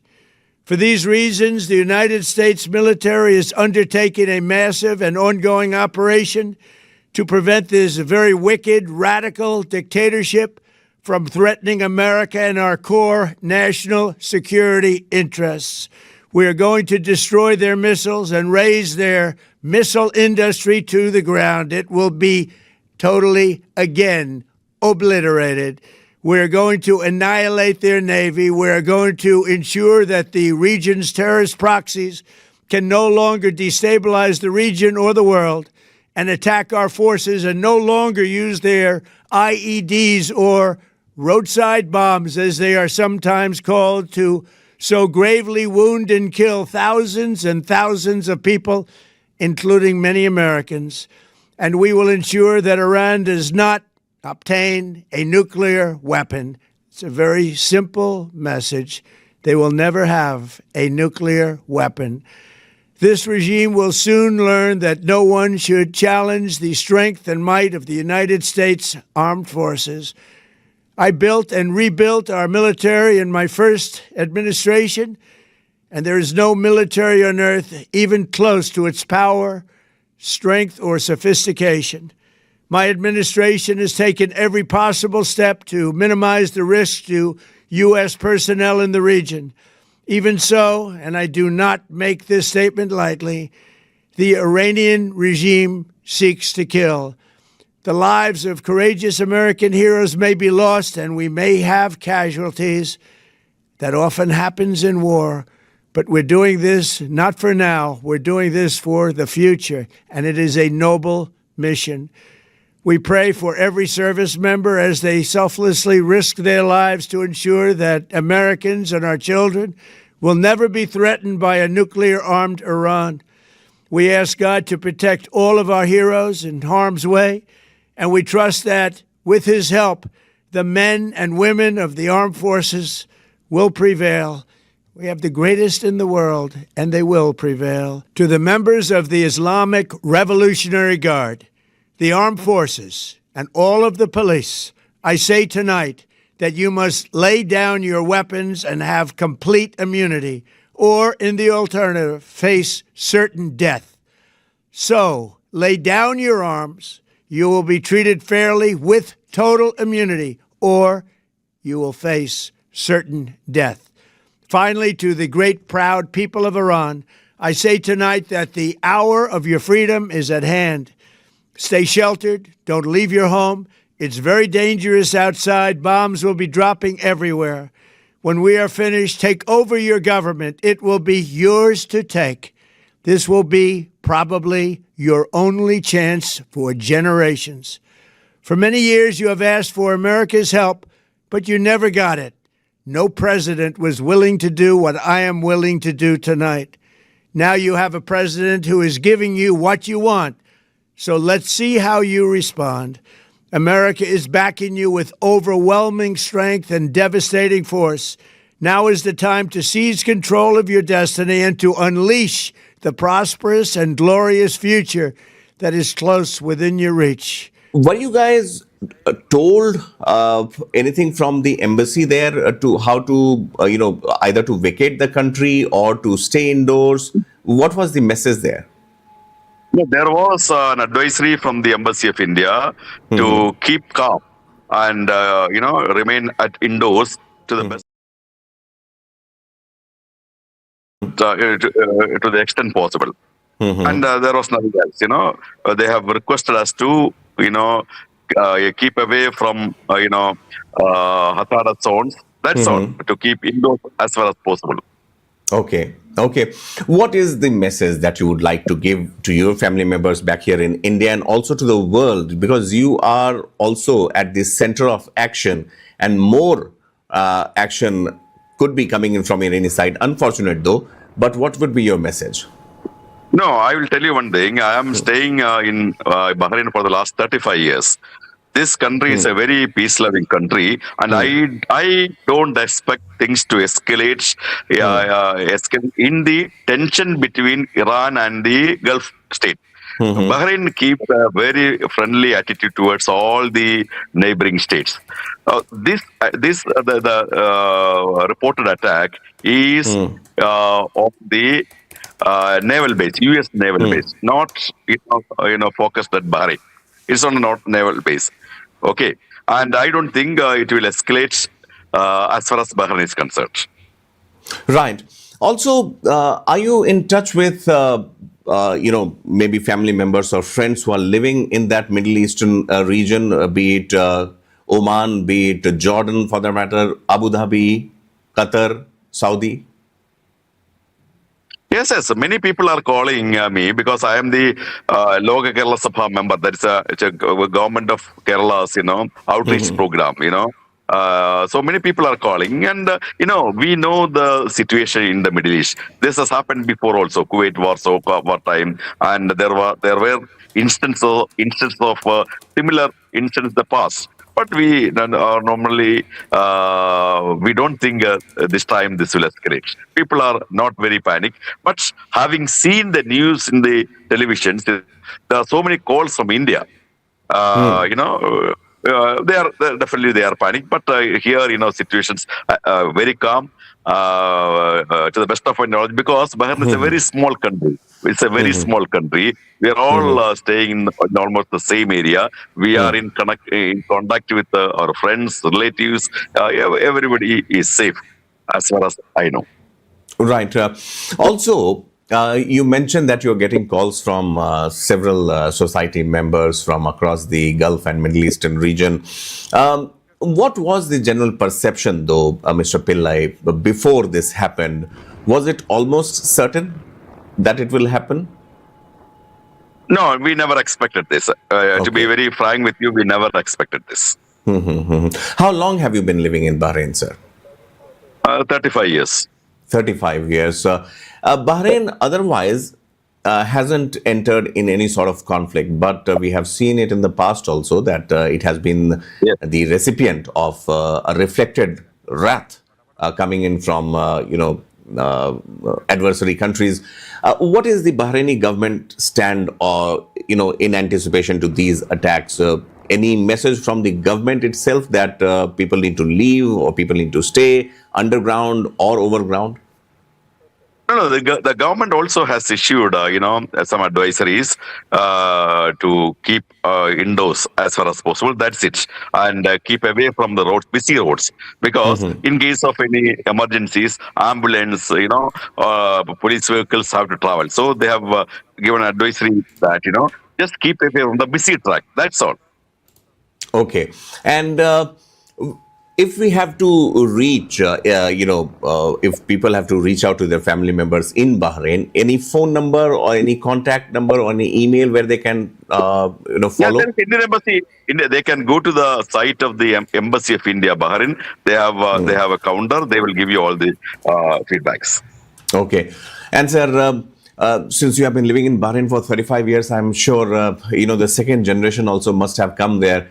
And their association and their understanding that why the world is on a brink of possibly another world war sort of scenario. But how do they see these things? Do they see it from your perspective, or do they have their own view, the younger generation that you are parenting there? No, the younger generations, as far as I know, they are not bothered about these incidents. I'm two grown-up children, married children, and they are not very much bothered about all these things. Everybody, actually they are worried to some extent that this will this can hamper their peaceful living. But as a long-time resident in Bahrain, I don't think the things will escalate in this part of the country, in this part of the Gulf region. But maybe between Iran and Israel, definitely there are rising tensions. But Bahrain, to the best of my understanding, is safe. Very safe. Right. Mr. Pillai, thank you so much for speaking to One India. We wish you, your family members, your team members, and the people of Bahrain a very safe and a secure weekend there. Thank you so much for. बुर्ज खलीफा खाली कराया जा रहा है और लोगों को वहां से हटने के लिए कहा गया है, जल्दी से जल्दी सुरक्षित जगहों पर पहुंचने के लिए कहा गया है। आप जो विजुअल्स देख रहे हैं, ये मिसाइल दुबई के आसमान में है और दुबई में ये मिसाइल गिरने के बाद लोगों को बुर्ज खलीफा और ऐसी और जगहों से खाली करने के लिए कहा गया है, उनको वहां से जाने के लिए कहा गया है और जितनी जल्दी हो सके सुरक्षित स्थान पर पहुंचने के लिए कहा गया है। इस वक्त आप जो तस्वीरें अपनी स्क्रीन पर देख रहे हैं वो दुबई से हैं, जहां आसमान में मिसाइल साफ देखी जा सकती है। ईरान की तरफ से ये मिसाइल दागी गई है और इसके बाद बुर्ज खलीफा को खाली करा लिया गया है। ये इतिहास में पहली बार है बुर्ज खलीफा के बनने के बाद जब उसको खाली कराया गया हो। अक्षय जी, ये कैसे देखते हैं इस तरीके की जो ऐतिहासिक या रिनोन बिल्डिंग है उसको, इस देश का उस जंग से कोई लेना देना भी नहीं है और वहां पर दुबई में अटैक करने का क्या मतलब है? क्या दुबई में अमेरिका का कोई एयरबेस या नेवल बेस या कोई दूसरा मिलिट्री बेस है जिसको टारगेट बनाने की कोशिश की जा रही है और बुर्ज खलीफा को खाली कराना, ये कितना बड़ा मैसेज है? देखिए, इन सारी जगहों पे बहरीन, कतर हुआ, यूएई हुआ, इन सब जगह पे यूएस के जो एयरफोर्स बेसेस और मिलिट्री बेसेस हैं, नेवल बेसेस उनके वहां पर हैं, उनकी जो फ्लीट्स हैं उनके वहां पर बेसेस हैं और ये जो अटैक्स हैं ये उन्हीं के ऊपर हो रहे हैं। लेकिन जैसे मैंने बताया, कोलेटरल डैमेज है कि जब आप बराज और मिसाइल सेंड करेंगे तो वो बिल्कुल किसी भी पॉपुलेशन ग्रुप को टारगेट हो सकती है अगर वो अपने टारगेट से हट जाती है। उसके अलावा देखिए, यूएई में सबसे बड़ा जो इस टाइम एक जिसे मैं बोलूँगा डर का माहौल, वो इसलिए भी होगा क्योंकि ये एक टूरिज्म बेस्ड कंट्री है। उनके लिए ये बहुत बड़ी एक पॉइंट हो जाता है कि उनकी कंट्री में जो सेफ्टी का एस्पेक्ट आता है, तो जो बाहर से टूरिस्ट आ रहे हैं उनको लगेगा कि भाई ये भी कंट्री जो है वो सेफ नहीं है। तो उस कंट्री के लिए जहां का पूरा इकोनॉमी टूरिज्म पे बेस्ड है, जब उसके ऊपर ऐसे अटैक्स होते हैं, उनकी आसमान में मिसाइलें देखने को मिलती हैं, तो आप सोचिए कि इंटरनेशनल टूरिस्ट के ऊपर क्या बीतेगी। तो आने वाले समय में आप देखेंगे उनका टूरिज्म भी हिट होगा और ये वो नहीं चाहेंगे। तो इसलिए जो इनकी जो रेजीम है, जो यूएई हुआ या जो कतर हुआ, बहरीन हुआ, ये भी कोशिश करेंगे ईरान को पूरी तरह से अपोज करने का और यूएस को सपोर्ट करने का, जो वो शुरू से कर रहे हैं। वो वैसे भी यूएस के बहुत स्ट्रांग एलाइज हैं जी। लेकिन इसमें अगर ईरान की तरफ से देखा जाए तो ऐसा क्या मोटिव रहा होगा कि दुबई को निशाना बनाया जाए, रियाद को निशाना बनाया जाए? Psychological warfare, very clear psychological warfare, कि जब आप यूएस को टारगेट करने का मत देखिए, अभी हमने डिस्कस करा, आप यूएस को टारगेट नहीं कर सकते। यूएस को टारगेट आप कहां करेंगे? कंट्री तक आप पहुंच ही नहीं सकते, आपके पास कोई मीन्स ही नहीं। Only thing you can target is उनकी जो फ्लीट है, और फ्लीट को टारगेट करने से जो उनकी जो साइकोलॉजिकल एक मैसेज है वो नहीं जाएगा। उनको पता है फ्लीट को भी नुकसान बहुत कम होगा, वो हमें काउंटर करेंगे। लेकिन अगर आप उनके एलाइज को टारगेट करते हैं, अपनी जो मुस्लिम कंट्रीज हैं, बाकी उनके एलाइज उनको टारगेट करते हैं, तो एक बहुत साइकोलॉजिकल मैसेज जाता है कि हम उन सब कंट्रीज के अगेंस्ट हैं जो यूएस और इजराइल को सपोर्ट कर रही हैं। और ये मैसेज उन्होंने पहले भी दिया है, कोशिश करी है, लास्ट वाले अटैक्स में भी सिमिलर अटैक्स हुए थे, लेकिन इस बार उन्होंने स्टार्ट ही वहां से करा है कि सीधा यूएस बेसिस को इन कंट्रीज में हिट करा जाए, ये दिखाने के लिए कि हम अब सारी कंट्रीज पे अटैक कर सकते हैं, तो आप बेटर उनके एलाई मत रहिए। बुर्ज खलीफा खाली कराया जा रहा है और लोगों को वहां से हटने के लिए कहा गया है, जल्दी से जल्दी सुरक्षित जगहों पर पहुंचने के लिए कहा गया है। आप जो विजुअल्स देख रहे हैं, ये मिसाइल दुबई के आसमान में है और दुबई में ये मिसाइल गिरने के बाद लोगों को बुर्ज खलीफा और ऐसी और जगहों से खाली करने के लिए कहा गया है, उनको वहां से जाने के लिए कहा गया है और जितनी जल्दी हो सके सुरक्षित स्थान पर पहुंचने के लिए कहा गया है। इस वक्त आप जो तस्वीरें अपनी स्क्रीन पर देख रहे हैं वो दुबई से हैं, जहां आसमान में मिसाइल साफ देखी जा सकती है। ईरान की तरफ से ये मिसाइल दागी गई है और इसके बाद बुर्ज खलीफा को खाली करा लिया गया है। ये इतिहास में पहली बार है बुर्ज खलीफा के बनने के बाद जब उसको खाली कराया गया हो। अक्षय जी, ये कैसे देखते हैं इस तरीके की जो ऐतिहासिक या रिनोन बिल्डिंग है उसको, इस देश का उस जंग से कोई लेना देना भी नहीं है और वहां पर दुबई में अटैक करने का क्या मतलब है? क्या दुबई में अमेरिका का कोई एयरबेस या नेवल बेस या कोई दूसरा मिलिट्री बेस है जिसको टारगेट बनाने की कोशिश की जा रही है और बुर्ज खलीफा को खाली कराना, ये कितना बड़ा मैसेज है? देखिए, इन सारी जगहों पे बहरीन, कतर हुआ, यूएई हुआ, इन सब जगह पे यूएस के जो एयरफोर्स बेसेस और मिलिट्री बेसेस हैं, नेवल बेसेस उनके वहाँ पर हैं, उनकी जो फ्लीट्स हैं उनके वहाँ पर बेसेस हैं, और ये जो अटैक्स हैं ये उन्हीं के ऊपर हो रहे हैं। लेकिन जैसे मैंने बताया, कोलेटरल डैमेज है कि जब आप बराज और मिसाइल सेंड करेंगे तो वो बिल्कुल किसी भी पॉपुलेशन ग्रुप को टारगेट हो सकती है अगर वो अपने टारगेट से हट जाती है। उसके अलावा देखिए, यूएई में सबसे बड़ा जो इस टाइम एक जिसे मैं बोलूंगा डर का माहौल, वो इसलिए भी होगा क्योंकि ये एक टूरिज्म बेस्ड कंट्री है। उनके लिए ये बहुत बड़ी एक पॉइंट हो जाता है कि उनकी कंट्री में जो सेफ्टी का एस्पेक्ट आता है, तो जो बाहर से टूरिस्ट आ रहे हैं उनको लगेगा कि भाई ये भी कंट्री जो है वो सेफ नहीं है। तो उस कंट्री के लिए जहां का पूरा इकोनॉमी टूरिज्म पे बेस्ड है, जब उसके ऊपर ऐसे अटैक्स होते हैं, उनकी आसमान में मिसाइलें देखने को मिलती हैं, तो आप सोचिए कि इंटरनेशनल टूरिस्ट के ऊपर क्या बीतेगी। तो आने वाले समय में आप देखेंगे उनका टूरिज्म भी हिट होगा और ये वो नहीं चाहेंगे। तो इसलिए इनकी जो रजीम है, जो यूएई हुआ या जो कतर हुआ, बहरीन हुआ, ये भी कोशिश करेंगे ईरान को पूरी तरह से अपोज करने का और यूएस को सपोर्ट करने का, जो वो शुरू से कर रहे हैं। वो वैसे भी यूएस के बहुत स्ट्रांग एलाइज हैं जी। लेकिन इसमें अगर ईरान की तरफ से देखा जाए तो ऐसा क्या मोटिव रहा होगा कि दुबई को निशाना बनाया जाए, रियाद को निशाना बनाया जाए? Psychological warfare, very clear psychological warfare, कि जब आप यूएस को टारगेट करने का मत देखिए, अभी हमने डिस्कस करा, यूएस को टारगेट नहीं कर सकते। यूएस को टारगेट आप कहां करेंगे? कंट्री तक आप पहुंच ही नहीं सकते, आपके पास कोई मीन्स ही नहीं। Only thing you can target is उनकी जो फ्लीट है, और फ्लीट को टारगेट करने से जो उनकी जो साइकोलॉजिकल एक मैसेज है वो नहीं जाएगा। उनको पता है फ्लीट को भी नुकसान बहुत कम होगा, वो हमें काउंटर करेंगे।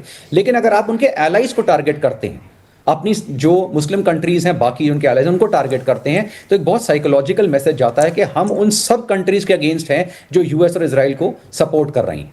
और ये मैसेज उन्होंने पहले भी दिया है, कोशिश करी है, लास्ट वाले अटैक्स में भी सिमिलर अटैक्स हुए थे, लेकिन इस बार उन्होंने स्टार्ट ही वहां से करा है कि सीधा यूएस बेसिस को इन कंट्रीज में हिट करा जाए, ये दिखाने के लिए कि हम अब सारी कंट्रीज पे अटैक कर सकते हैं, तो आप बेटर उनके एलाई मत रहिए। बुर्ज खलीफा खाली कराया जा रहा है और लोगों को वहां से हटने के लिए कहा गया है, जल्दी से जल्दी सुरक्षित जगहों पर पहुंचने के लिए कहा गया है। आप जो विजुअल्स देख रहे हैं, ये मिसाइल दुबई के आसमान में है और दुबई में ये मिसाइल गिरने के बाद लोगों को बुर्ज खलीफा और ऐसी और जगहों से खाली करने के लिए कहा गया है, उनको वहां से जाने के लिए कहा गया है और जितनी जल्दी हो सके सुरक्षित स्थान पर पहुंचने के लिए कहा गया है। इस वक्त आप जो तस्वीरें अपनी स्क्रीन पर देख रहे हैं वो दुबई से हैं, जहां आसमान में मिसाइल साफ देखी जा सकती है। ईरान की तरफ से ये मिसाइल दागी गई है और इसके बाद बुर्ज खलीफा को खाली करा लिया गया है। ये इतिहास में पहली बार है बुर्ज खलीफा के बनने के बाद जब उसको खाली कराया गया हो। अक्षय जी, ये कैसे देखते हैं इस तरीके की जो ऐतिहासिक या रिनोन बिल्डिंग है, उसको इस देश का उस जंग से कोई लेना देना भी नहीं है और वहां पर दुबई में अटैक करने का क्या मतलब है? क्या दुबई में अमेरिका का कोई एयरबेस या नेवल बेस या कोई दूसरा मिलिट्री बेस है जिसको टारगेट बनाने की कोशिश की जा रही है और बुर्ज खलीफा को खाली कराना, ये कितना बड़ा मैसेज है? देखिए, इन सारी जगहों पे बहरीन, कतर हुआ, यूएई हुआ, इन सब जगह पे यूएस के जो एयरफोर्स बेसेस और मिलिट्री बेसेस हैं, नेवल बेसेस उनके वहां पर हैं, उनकी जो फ्लीट्स हैं उनके वहां पर बेसेस हैं, और ये जो अटैक्स हैं ये उन्हीं के ऊपर हो रहे हैं। लेकिन जैसे मैंने बताया, कोलेटरल डैमेज है कि जब आप बराज और मिसाइल सेंड करेंगे तो वो बिल्कुल किसी भी पॉपुलेशन ग्रुप को टारगेट हो सकती है अगर वो अपने टारगेट से हट जाती है। उसके अलावा देखिए, यूएई में सबसे बड़ा जो इस टाइम एक जिसे मैं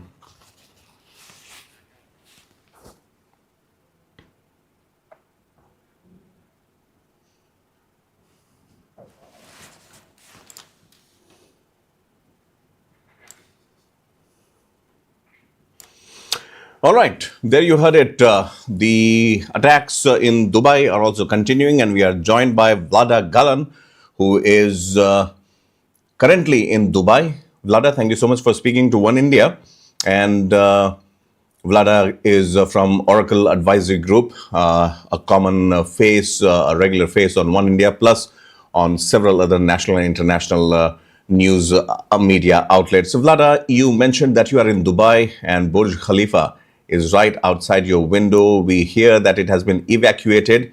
There have been some evacuation also carried out there. What is the situation in Dubai? What about the airport, first of all? And then we come to the bigger picture.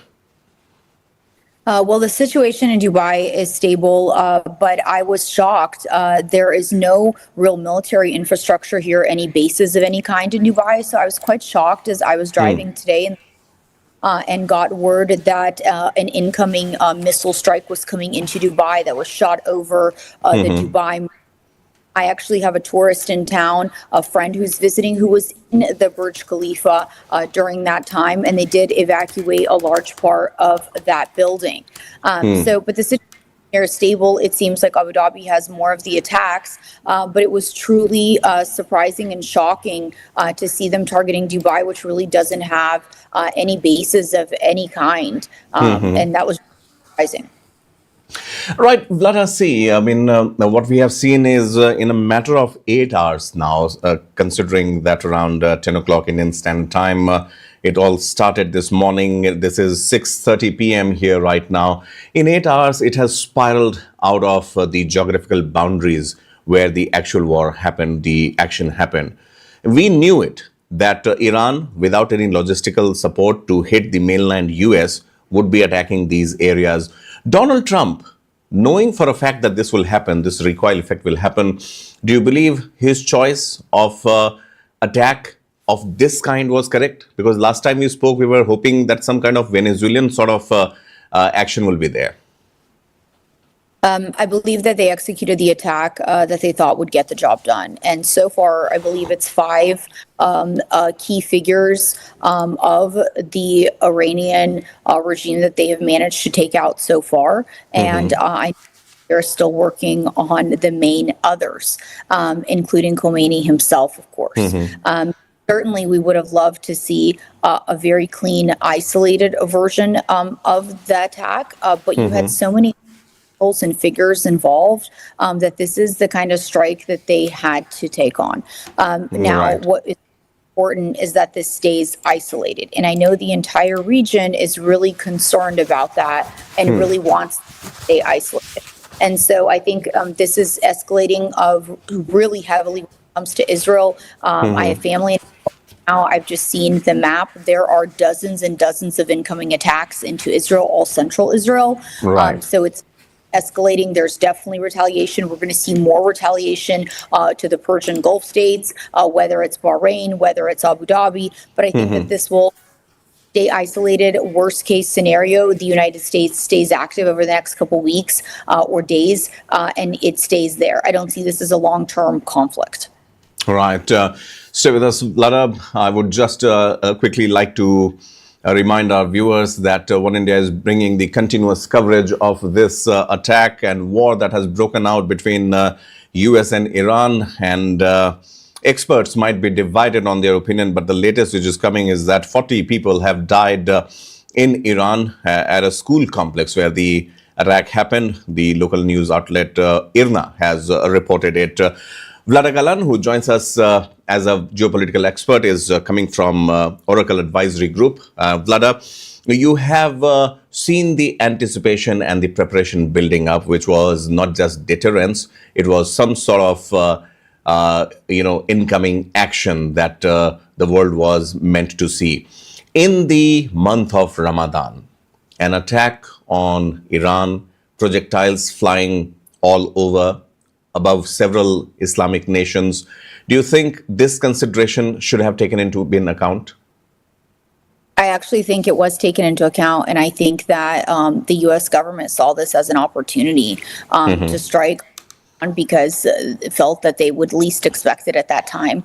So maybe they saw this as some sort of advantage. I do think those things were taken into consideration. They planned these missions carefully, and often these missions takes months and months to plan. So I think they've been planning this for an extended period of time. This wasn't planned over a week period of time.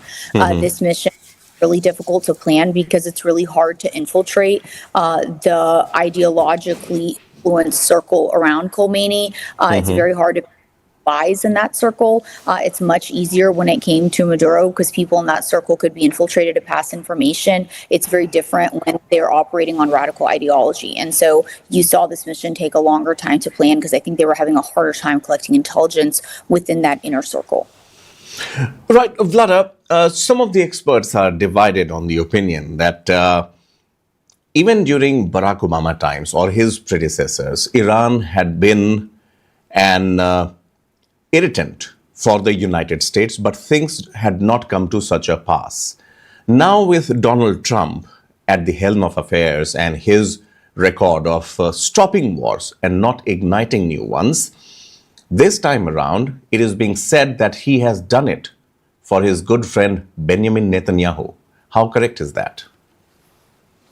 Donald Trump did and took this definitive action, not for any one country or any one individual. This was much more about the injustice that was happening in Iran when it came to the Iranian people. And I don't think that the U.S. president could sit by idly. Now, of course, we cannot guard the influence of when it comes to nuclear sites, but this mission was about taking out the head of the snake, which is much different than striking nuclear sites. So there is a huge difference here, and for that reason, I believe this mission was something much more than that. All right, Vlada, very quickly, for Donald Trump, obviously, as you put clearly, that it was all about taking the head of the snake, and Ali Khamenei must be brought to justice. When it comes to his popularity within Iran, yes, there were people who were angry with him, especially with the executions that happened and the crackdown on free media and freedom of expression. But largely it appears that Iran was in support of its leadership, and now we might see students thanking Donald Trump, but after all, they are students.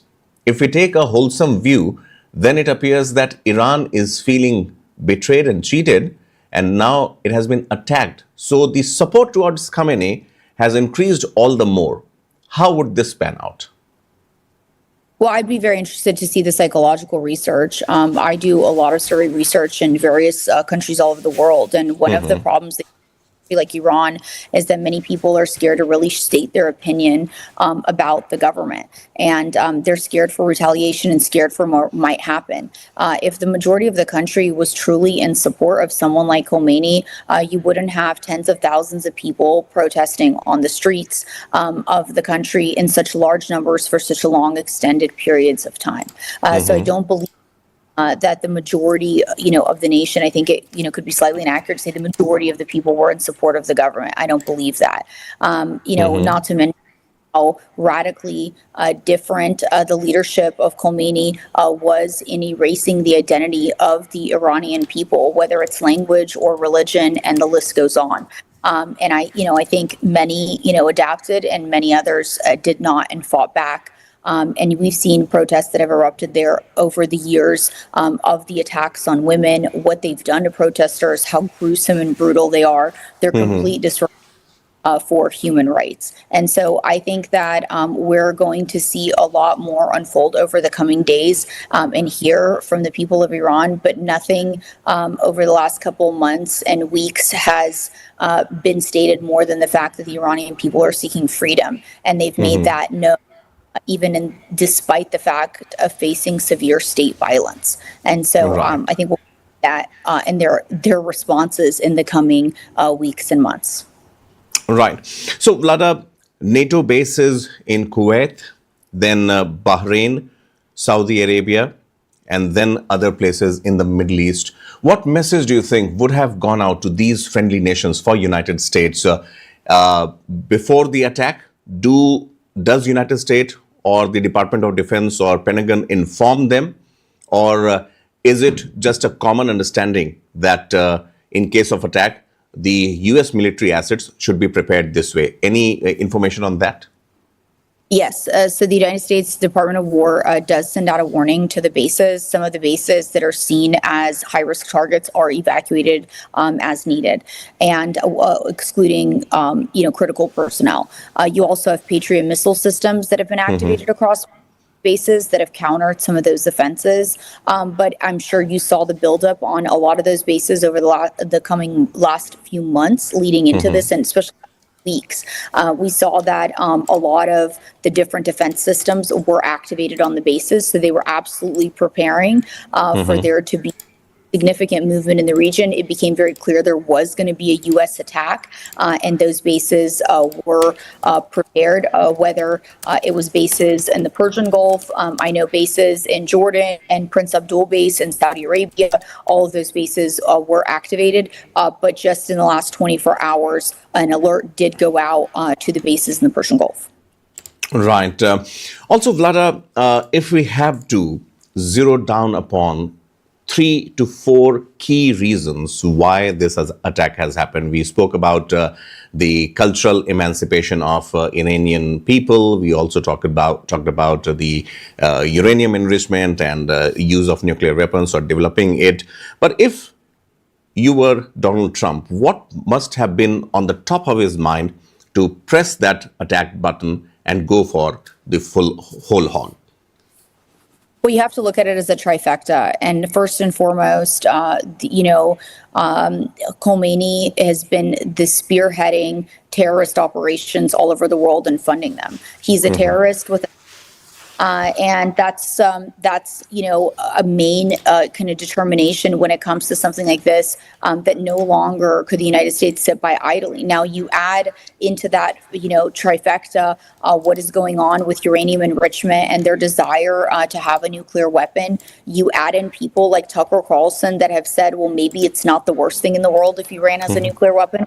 Talking to from any U.S. citizen. And then you add in the fact that you have the people that are rising up against, that, leadership, and they're getting slaughtered in the thousands. So you have this trifecta that has hit hard. And you also cannot disregard the fact that one by one, Trump is taking out all the allies of Putin. He's become closer to the Trump has become and executed a very precise military operation in Maduro, and now he's executing a very precise operation that we hope stays precise over the next couple of days. Right. And so you can't dismiss that plays into things, and lowering the influence and controlling and mitigating the influence of Russia is just an bonus in all of this, in my opinion.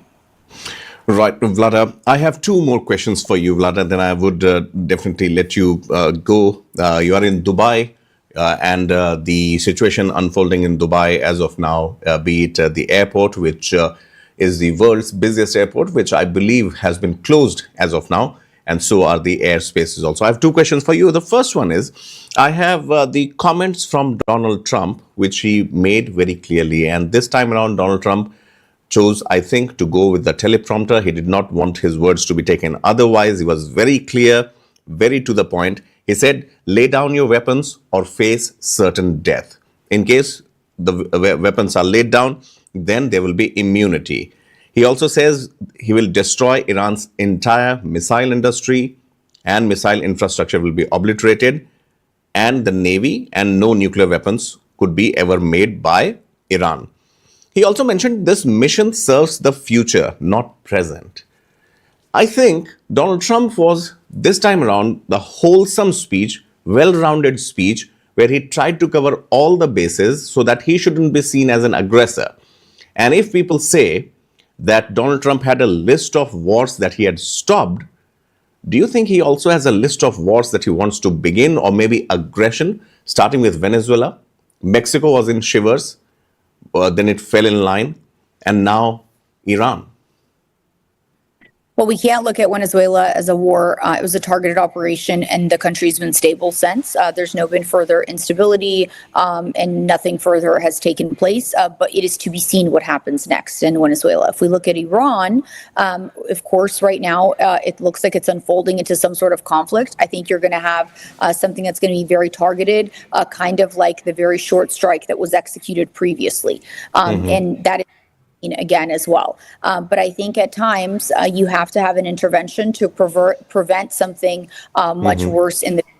And I think Trump's team and his team of advisors and cabinet were wise enough to see that in the future, the situation could spiral out of control, just not in the region, but globally. You cannot allow sponsors of terror to continue ruling and continue holding up Hamas and Hezbollah and others. And if you're going further conflicts, this is a necessary fight that you have to fight and a necessary conflict that you have to get involved in. The question is, can it be isolated, or is it going to, unravel into a full-on conflict? I don't see that happening. I think Trump is wise enough to understand that he can't afford that politically right now. He does have elections in midterms in November. So he has to keep that in mind. And I'm sure he certainly is. So I think that is to be seen. Venezuela remains stable, not a war. Iran, let's see if he's able to execute that mission in a short period of time and end it there without continued U.S. presence on the ground. Right. Vlada, on the screen, we are putting out visuals of this particular piece of arsenal, which is made in Germany. And Iran has used it against UAE. UAE government, Ministry of Defense has issued these visuals saying that they are made in Germany, which means a tacit support from Europe. My question to you would be, when it comes to allies, while Donald Trump's allies, US allies, are facing the flak, Iran too has allies and the cards up their sleeve, starting with China, Russia, and now we see if this is any sign to go by, Germany. Do you think that Iran too would be dividing the Europe and the US just like it did in case of Ukraine? Well, I would be very surprised if Germany is directly supplying Iran with weapons. That would be, the first that I certainly hear of it. Yeah. However, any schemes where those weapons could have been illegally sold from a third-party country and made their way illegally to Iran. And if that's the case, that's certainly unfortunate. And I think that the UAE is very unhappy with this attack. Their main priority is protecting their people and their country and their infrastructure. And the last thing they want is to fall victim in the middle of this fight. But that certainly is not to say that, Germany is, a friend or a partner of any kind of Iran. The West has certainly turned its back to Iran and the leadership that is there, not to the people. So I, would find it hard to believe that this is, directly supplied by Germany to Iran. Right. Okay. One final question, Vlada. The world would obviously remember February 28th as one of, maybe for some it is red letter day, for some it will be a black day. But if this be the world order that we are going to witness in the days and years to come, then do you think that someday or the other there would be someone independently or collectively challenging the supremacy of United States? Because today's Donald Trump was a different man. He is out on a mission, and the way he lined up and mentioned his objectives, it was as if come what may, my way or the highway. The world needs leadership, and America for a very long time lost their way in the vision of Ronald Reagan and that definitive stance that people like Reagan and Margaret Thatcher took for the world. And what you saw today was a very definitive action that Donald Trump took back that kind of American firmness and we mean business and we will bring order. And a lot of the world counts on that. Leadership has been, and I think it set very clear goals and very clear initiatives of what he wanted to accomplish. And as I'm sitting right here in the UAE, I think many of the nations in the end will be incredibly grateful for this action. This is a problem that they had in their backyard that someone needed to fix. And Donald Trump stepped up to take on that fight. But the question is, how contained will it be and how cleanly will it be done? But personally, I have an American and Ukrainian passport, and as an American citizen, I'm incredibly proud of these actions. I think we will look back on it, and it'll be a big part of Donald Trump's legacy in a positive manner. Vlada, thank you so much, as always, for speaking to One India. We wish you all the very best, and we hope and we pray that you are safe and sound in Dubai and in your subsequent travels there. Vlada Gala there from the Oracle Advisory Group, a geopolitical analyst, weighing in the attacks that have happened, that have started this morning, wherein United States and Israeli joint forces battered Tehran and several other parts of the country. And in retaliation, Iran too has targeted the friendly nations where the US bases are with missiles and barrage of incoming attacks. So thank you so much, Vlada. So as the world stands at a crossroad when it is difficult to make distinction between the right and wrong, at times, as the saying goes, might is right. And that's what United States, Donald Trump, has exhibited so far. We are leaving you with the soundbite of Donald Trump, and let's listen in how confidently he puts things into perspective. When I say confidence, whether it is arrogance or confidence, that the world has to make distinction of. But for me, as someone who saw him addressing the people of United States barely 48 hours ago during the State of the Union address, he was a totally different man. But when it comes to striking Iran, which has been a constant irritant for United States, times have changed a lot since the last 11 years. 2015 in Vienna, if I am not wrong, Barack Obama's representatives arrived at a peace deal with Iran. Iran said that it won't be enriching uranium anymore. But there has always been doubt whether Iran is doing it, whether Iran is developing nuclear weapons. And that one concern has given sleepless nights to the United States. If you remember, 2001, when the 9/11 attacks happened, the world's attention was brought to a very small country called Afghanistan, where Taliban was active. Today, Taliban is ruling Afghanistan. ISIS, which was once active in Iraq and Syria, has been relegated to margins, and so has been Al-Qaeda. Al-Qaeda, with the tacit support of other terror networks, was devastated. It took years and years from the attack in 2001 on America to the final conclusion and the killing of Osama bin Laden in the Pakistani backyard in 2011. 10 years. It took 10 years. This particular issue of Iran and United States has also been going even since before that. And United States so far had maintained a very lucid but very clear line that they are not going to attack Iran. With Donald Trump, the man who claims to be the real claimant of Nobel Peace Prize, who claims to have stopped 8 to 9 wars in his one-year tenure, is now on a war path. And the world is watching. Whether to support him, whether to decry him, it is a question that we need to answer. We need to find answers to, because the world will be divided very soon. You watch Russia, you watch China, you watch Colombia, you watch Spain, a small country in the European conglomerate, is criticizing, saying the timing was wrong. Ukraine war is also going on. The playground is different there, stand is different there. Here, the reasons are different and the objectives are different.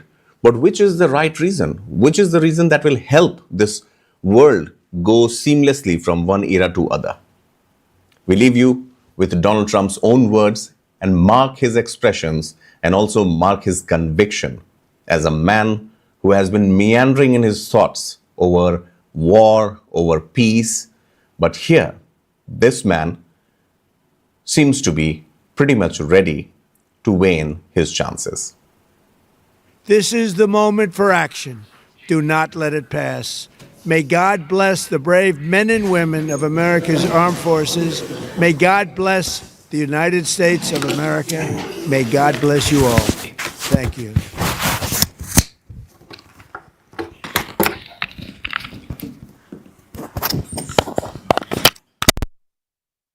A short time ago, the United States military began major combat operations in Iran.